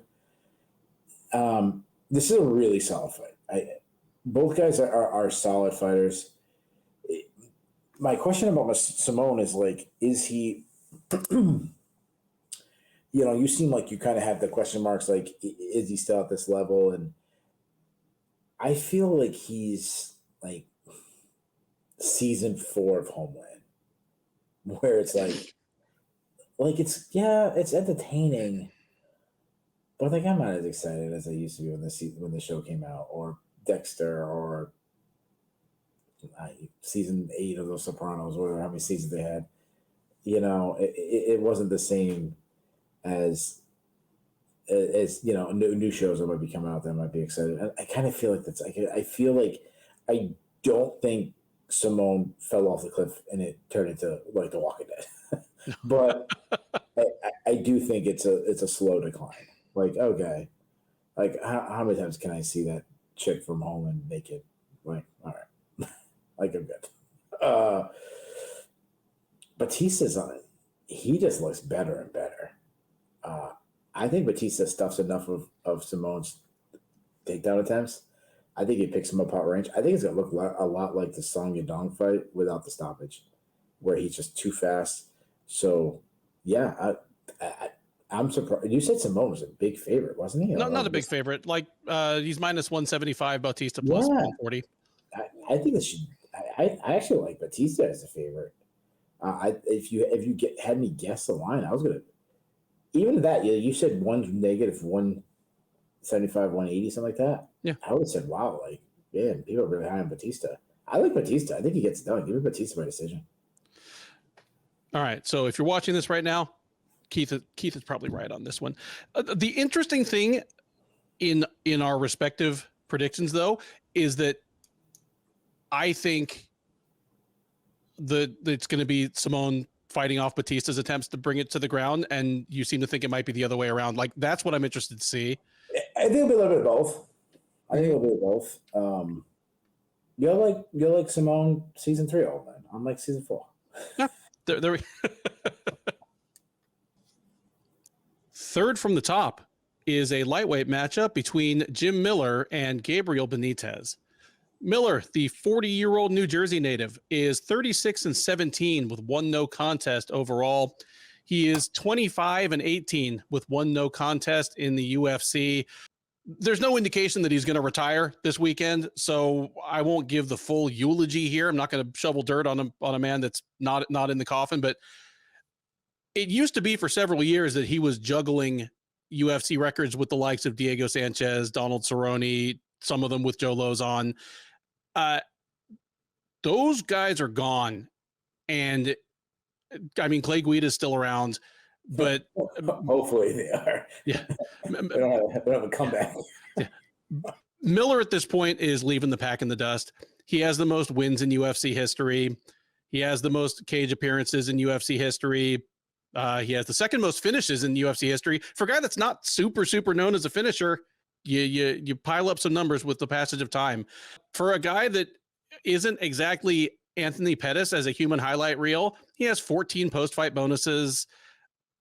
He has the most fight time in the history of the lightweight division, at least.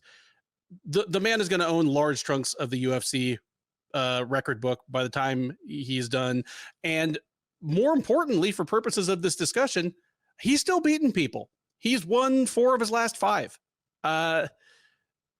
He's coming into this fight off a win. He fought Jesse Butler at the Cara France versus Albazi card last June, knocked him out in 23 seconds, continuing this newfound punching power that really only has appeared in the last couple of years.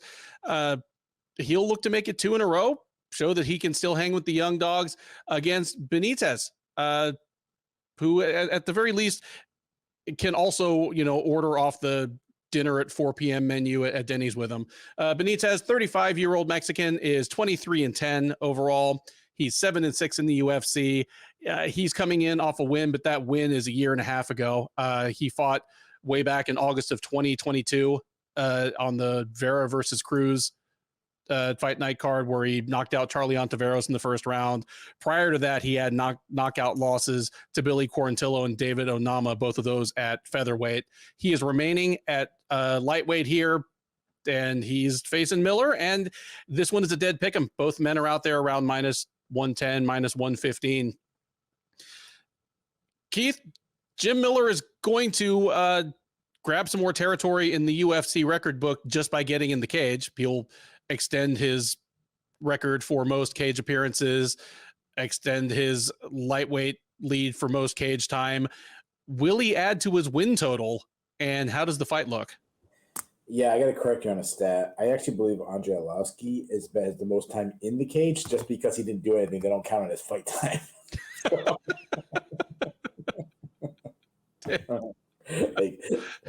like resting, low impact cardio. It's like, remember when Invicta had Hannibal Buress as one of their sponsors, and there was just a picture of Hannibal Buress like on the cage, and it would always look like he was kind of like looking at the fights. That's a large chunk of Arlovski's carear. This cat, he's the human sponsor decal.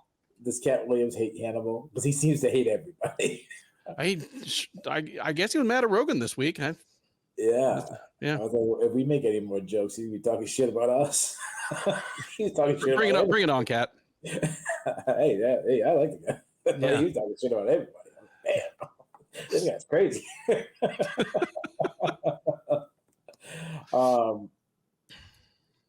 Who the hell are we talking about? Oh, Jim Miller. Jim Miller versus Gabriel Mowgli Benitez.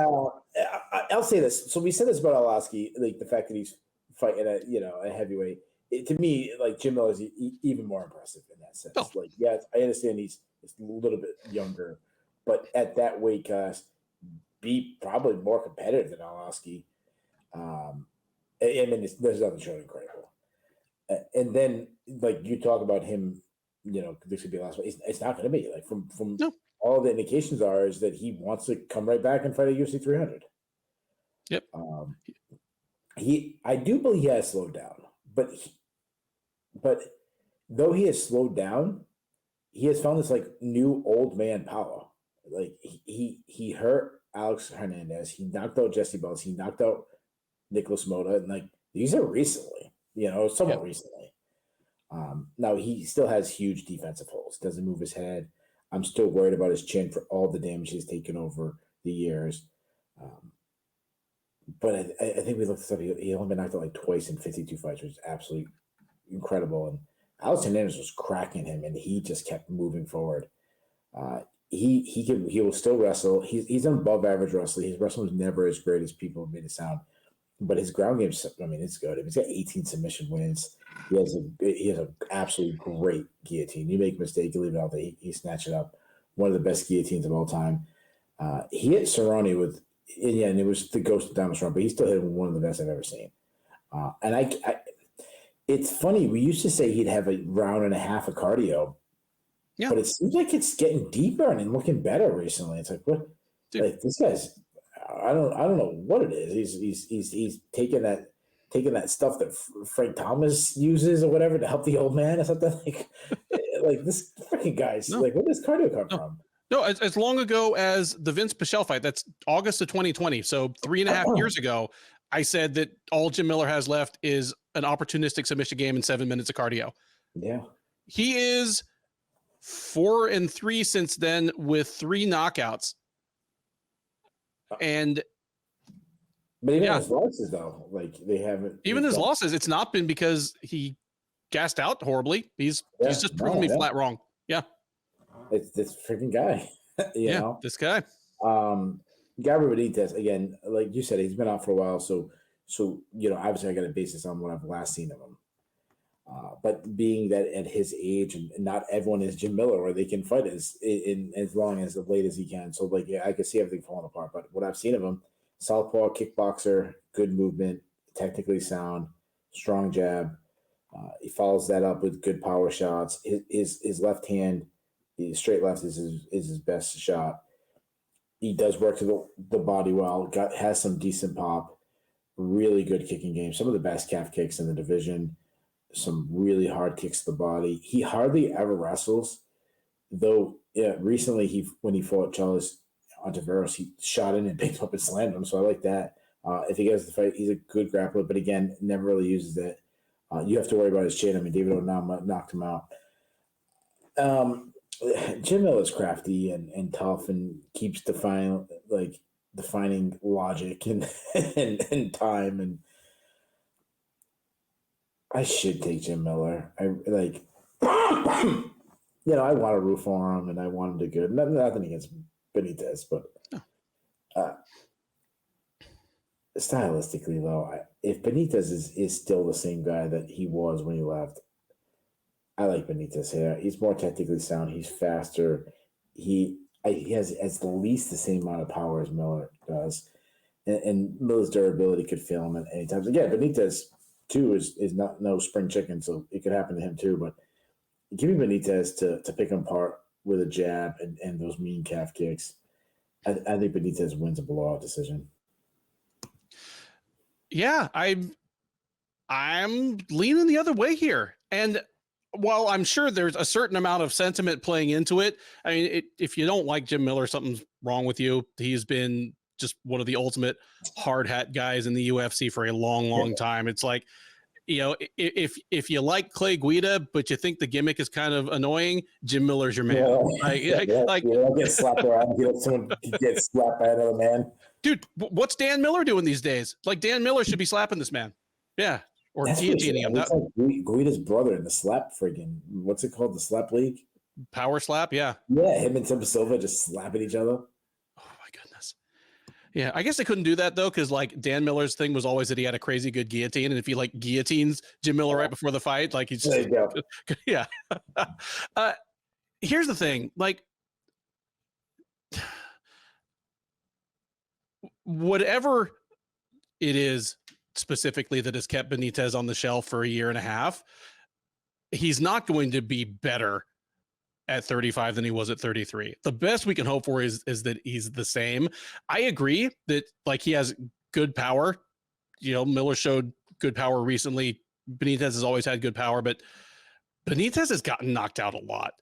Benitez has been he's been knocked out 4 times since the last time Miller's gotten knocked out, and he's been knocked out by featherweights. Like Onama, Sadiq Youssef, Andre Fili, those guys are all big hitters, but some of the people that have hurt Benitez really aren't. Billy Quarantillo really just sort of wore him down and then knocked him out, but I could see Miller. In fact, I think Miller gets this done in the first round. I think he catches him, hurts him, either just knocks him out or catches him, slaps on a guillotine or takes his back, and we get a club and sub. Give me Jim Miller to have just one last hurrah.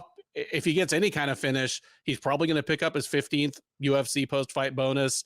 One more for Jim Miller. Give me Miller by first round TKO. That brings us to the co-main event and the first of 2 rematches to cap off the UFC's first offering of 2024. This one, a men's flyweight contenders match between Matheus Nicolau and Manel Kape. Nicolau, the 31-year-old Brazilian, is 19-3-1 overall. He is 9-2 in the UFC.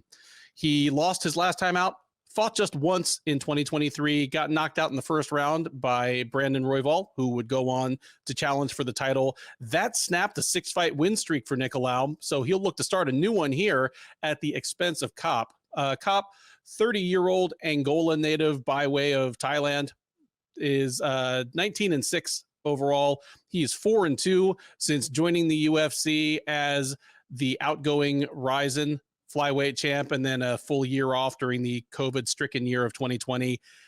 He joined the UFC, looked like a bit of a bust as he lost his first 2 fights, including his first meeting with Nicolau back in March of 2021. But since then, he has rattled off 4 straight wins over Ode Osborne, Jalga Zhumagulov, David Dvorak and Felipe dos Santos. The most recent of those, the dos Santos fight, was at UFC 293 in September.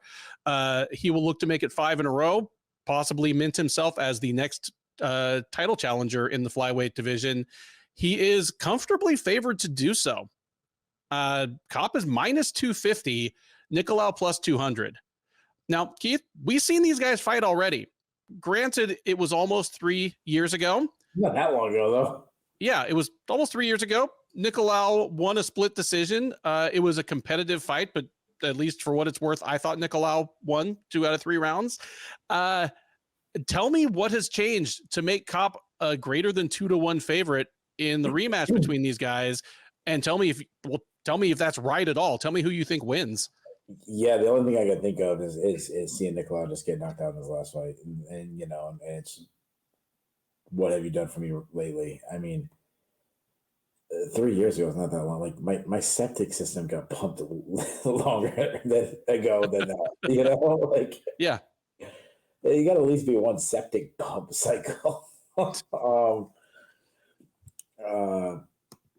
This is a really good fight. One being flyweights, co-main event, title implications, like the winner, especially Kopp, if Kopp wins, because he's marketable, he talks a lot. If he wins, I can see him getting the next title shot. But he's going to try to defeat a guy that already beat him. I mean, Nikolas is good. I mean, Nikolas is a good athlete. He moves well. He's got really good footwork. He's good. His movement is really good at setting his opponents to draw out their power attacks, kind of chase them and throw.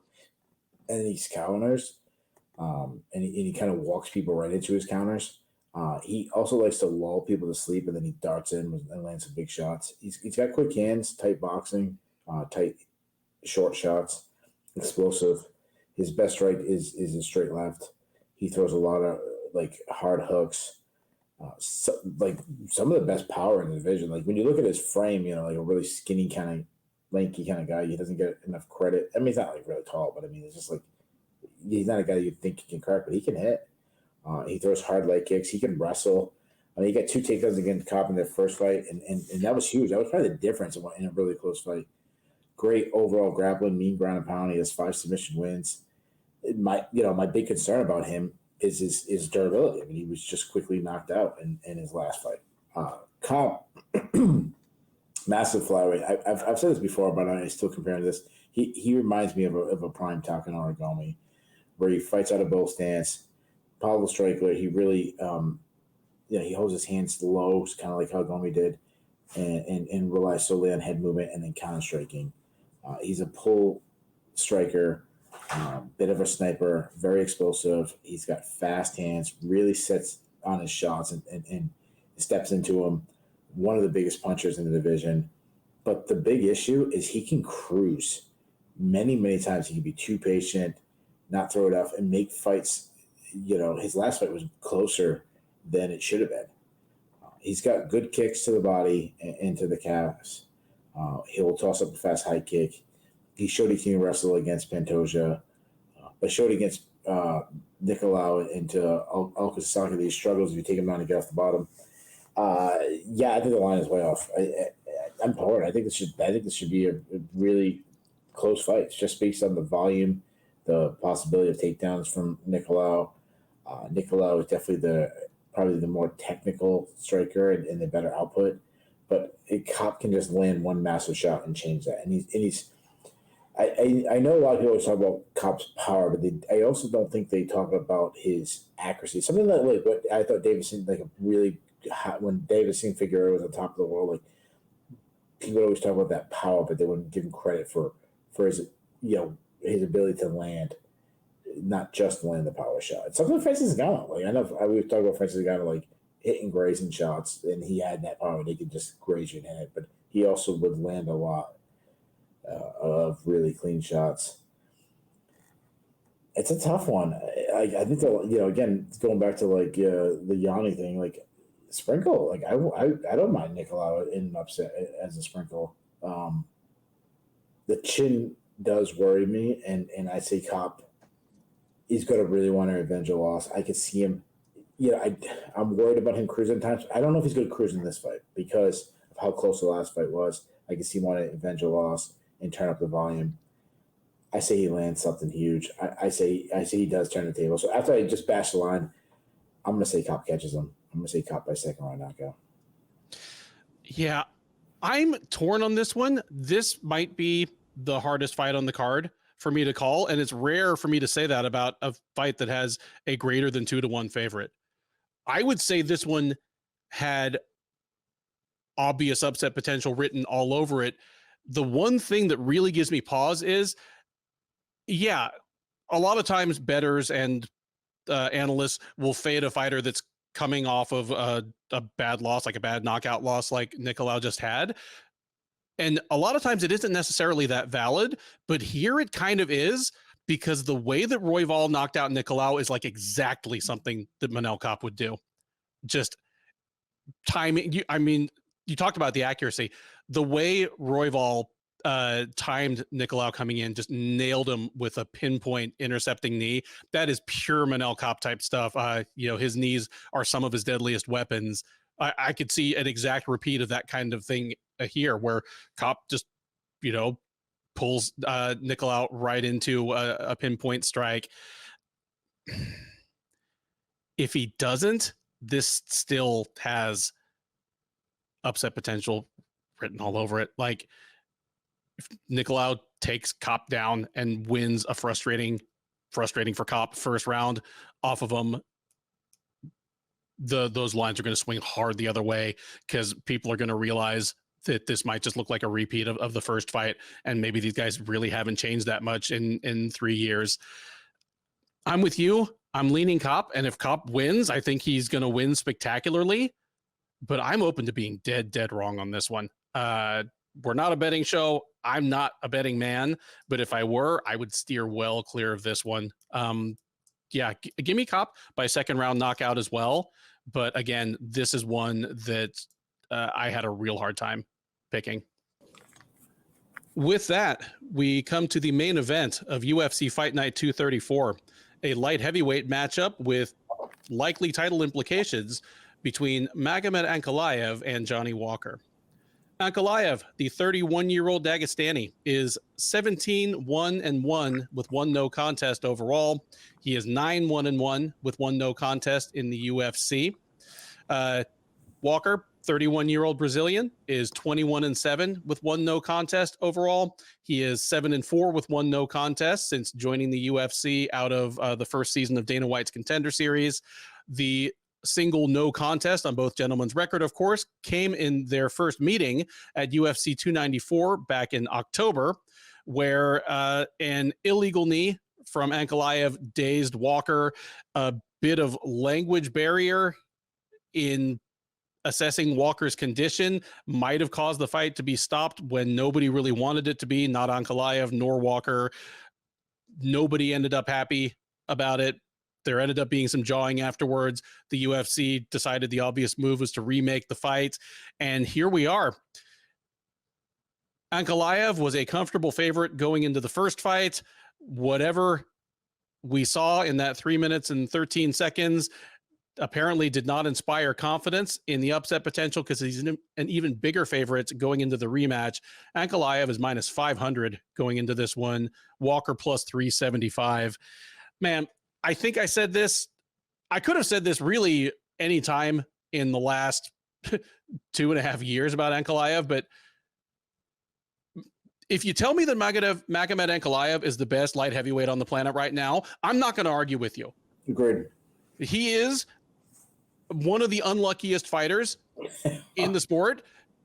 He's a man that would cross the street to step in dog shit. Like, I just, when you look at, obviously, I don't want to take anything away from Paul Craig with one of the most remarkable upsets in UFC history, but that was a moment of inattention literally at the last second of a fight in which he had won every minute of it up until then. And then obviously the two fights with Iwan Kutalaba, a guy that Ankalaev outclasses really, really badly, but it ended up eating a whole year of his career. Like, just having to rematch Kutalaba and knock him out in the first round for real the second time ate up most of his 2020. The draw against Jan Blachowicz, where most people thought he should have won the fight, and there was a split draw. No one wins the title. It remains vacant.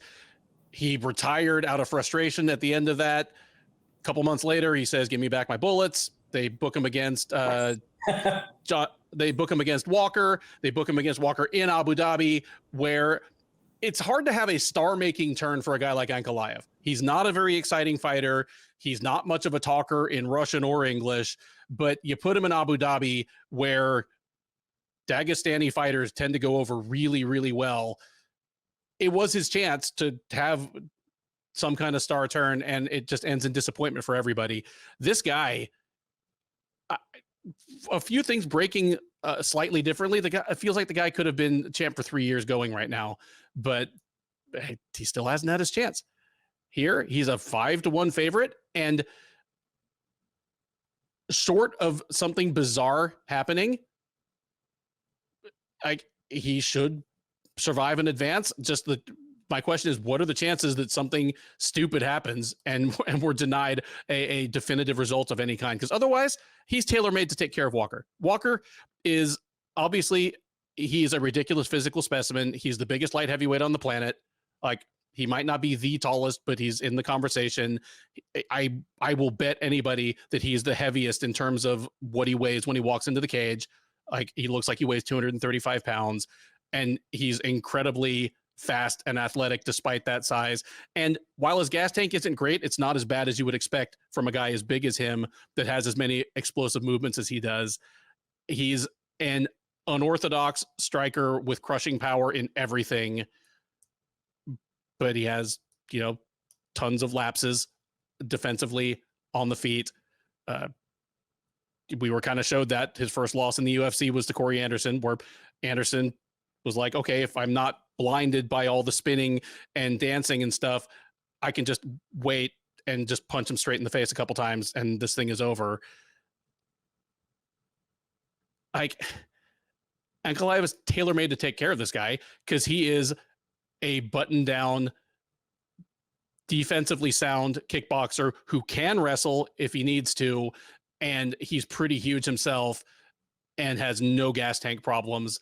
And despite all the crazy, ridiculous shit that happens to him, is hard to rattle and get out of his comfort zone. Like, he loses his mind and says ridiculous things after the fight because something stupid happened. But in the course of the fight, aside from, a couple of moments of inattention against Paul Craig and, hitting Walker with that illegal knee, he's pretty airtight. Like, this should be really, really straightforward win here.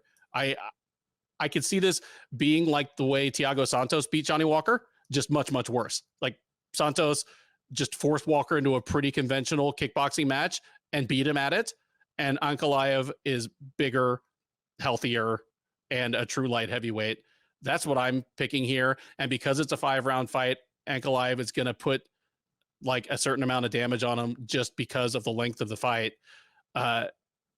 And because Walker doesn't seem to know anything else to do but come forward and throw strikes, I see Ankalaev getting a stoppage here in the main event rounds. I'm going to say he gets a round 4 TKO, but barring something bizarre, I think there aren't going to be very many Johnny Walker type moments in this fight. Like, I don't think he's going to catch him with the one killer blow that's going to turn this fight on its head. Yeah. Yeah, you keep asking me who's going to win, and I'm just like, dude, don't ask me no questions. That was a reach. Yeah, I mean, I was leaning Ankalaev the last fight. He was winning that fight. Walker's a huge dude, very athletic, very explosive. He used to be wild, but to your mention, he's been a little bit more reserved. Though he'll still throw some like flying attacks and flying, spinning attacks, spinning wheel kicks, all kinds of shit like that. He has crushing power. I mean, you look at the guy. The guy looks like he's freaking super heavyweight. Yeah. But he has durability issues. Even in the fight against Ankalaev hurt him with a body shot and dropped him. He was blasted by Jamal Hill. The way he got knocked out by Jamal Hill, like where he fell. Corey Anderson blasted him. He's a weak offensive wrestler and defensive wrestler. He tries to stop takedowns with those Travis Brown elbows, downward elbows. Now, when he's landing them, they're devastating. I mean, it would be a nightmare to get hit with Johnny Walker downward elbows, but it still is not the proper technique. Like it's a gamble by doing that. If he's on top, he dispatches some like clubbing mean shots. I mean, we saw him get a sub on Iwan Cutelaba, which was pretty surprising. But he's gassed out in fights, and I don't think 5-round fights help him, or it makes him have to fight at a lower pace. Where I think that makes him look better and make him last longer. But I think Johnny Walker might be a guy that's not best suited for him. You know, it might make him look better and make the match closer, but his best still avenue of victory is landing a big shot and coming out like a wild man might be the best way of doing that. But his card did look better against Anthony Smith, so I'll give him that. Ankalaev also is a massive dude. Now, he might not be Johnny Walker big, but he's always been a really big guy. Very well-rounded, southpaw, technically sound striker. I've said this before about him. He marches down his foe, similar to like Sean Strickland does. Though he's a point fighter. He's a point fighter, but he also doesn't seem output as Sean Strickland. So I want to make that comparison. But not exactly the same way, but just kind of what to look for. Everything comes off his jab. He uses to set up his power shots. I like his body work. Like I mentioned, he did drop Johnny Walker in the last fight with a body shot. Defense is still an issue for a guy that's attacking his strike. He still keeps his chin way too high in the air. Very good kicking game. Nice deep kicks. Good high kick. I mean, you talked about the Cutelaba fight, but him throwing like 8 high kicks in a row. It was still pretty impressive. He has some good calf kicks. Dude, the high kick that he sniped Dalcha with was one of my favorite knockouts that year. Oh that's another one. Yeah. He needs to check leg kicks. I mean, Waldo beat up his legs, and we talk about the unluckiness of Ankalaev. He had to dig. The thing that was unlucky, he had to dig deep. Like he was a wounded animal out there early in that fight, and he found a way to make adjustments to in my opinion, win the fight, and did not get the title shot. So that little bit, to not get the title win, a little bit unlucky there. And even in that fight, it wasn't a long fight, and he hurt him. But Walker saw the avenue of victory by kicking his leg. He was having some success with the kicks early against him. Ankalaev can use his size and grind in the clinch. He likes to just wear on his opponent. It's a really good position for him. He doesn't care about the reaction. I've said this before. He doesn't care about the reaction of the crowd. Like he does not care about winning a boring fight. Like the entire arena could be booing him, and he won't care. He uses his head well to get in position and frustrate his opponent. From there, he can drop down on the legs. Really good top control. I mean, he was smothering Johnny Walker in the fight. Walker was struggling to try to get back up. If you try to take him down, that's very hard. He's good takedown defense. But he's not, and another weakness, he's not much of a submission threat. He's more of a hold you down, beat you up.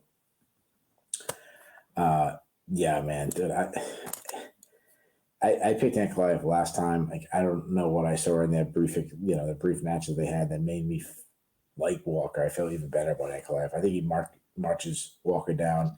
I think he could hurt him on the feet. If not, he either drops down in wrestling or close the distance to where it eventually gets the fight to the ground. I think he batters with ground pound. Ankalaev isn't much of a finisher, but I think he might be more personal and he gets more aggressive. I say he's the last of the street survivors, and he wins by 3rd round TKO. All right. Well, that's 2 picks for Ankalaev to win. On the recap, we'll talk about whether Johnny Walker's on the cut list or he will continue working for UFC. That has been... nice job. That's a reference a lot of people get. Nice job.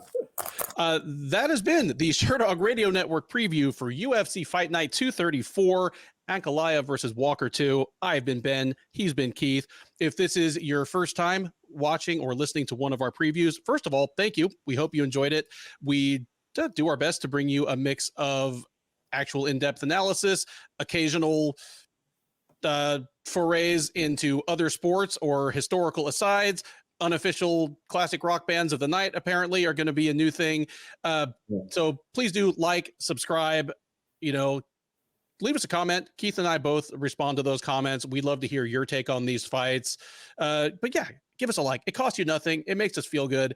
But more importantly, join us for the recap. We will be live on the Sherdog YouTube page, usually about 10 minutes after the main event. Keith takes the captain's chair. We will talk about all 12 of these fights in reverse order, from that headliner all the way down to the opener, talking about what's good, what's bad, what was surprising, what was controversial. There's always something, hopefully not in the main event this time. And we'll be talking with you, because the live chat is open that whole time. So we are taking your questions, your comments, and your hot takes in real time. We have a growing community of friends who hang out with us after the fights, and we'd love you to be part of it. Between now and then, thank you once again for listening. Happy New Year, and enjoy these fights. And like every good Lennon's Skynyrd concert, like it's gonna see, we're gonna walk off, the credits gonna roll, and then Ben's gonna come back out and sing Freebird. Yep, that's exactly. Yep, I'm just gonna put Keith's hat on an empty mic. Nice job. See you guys.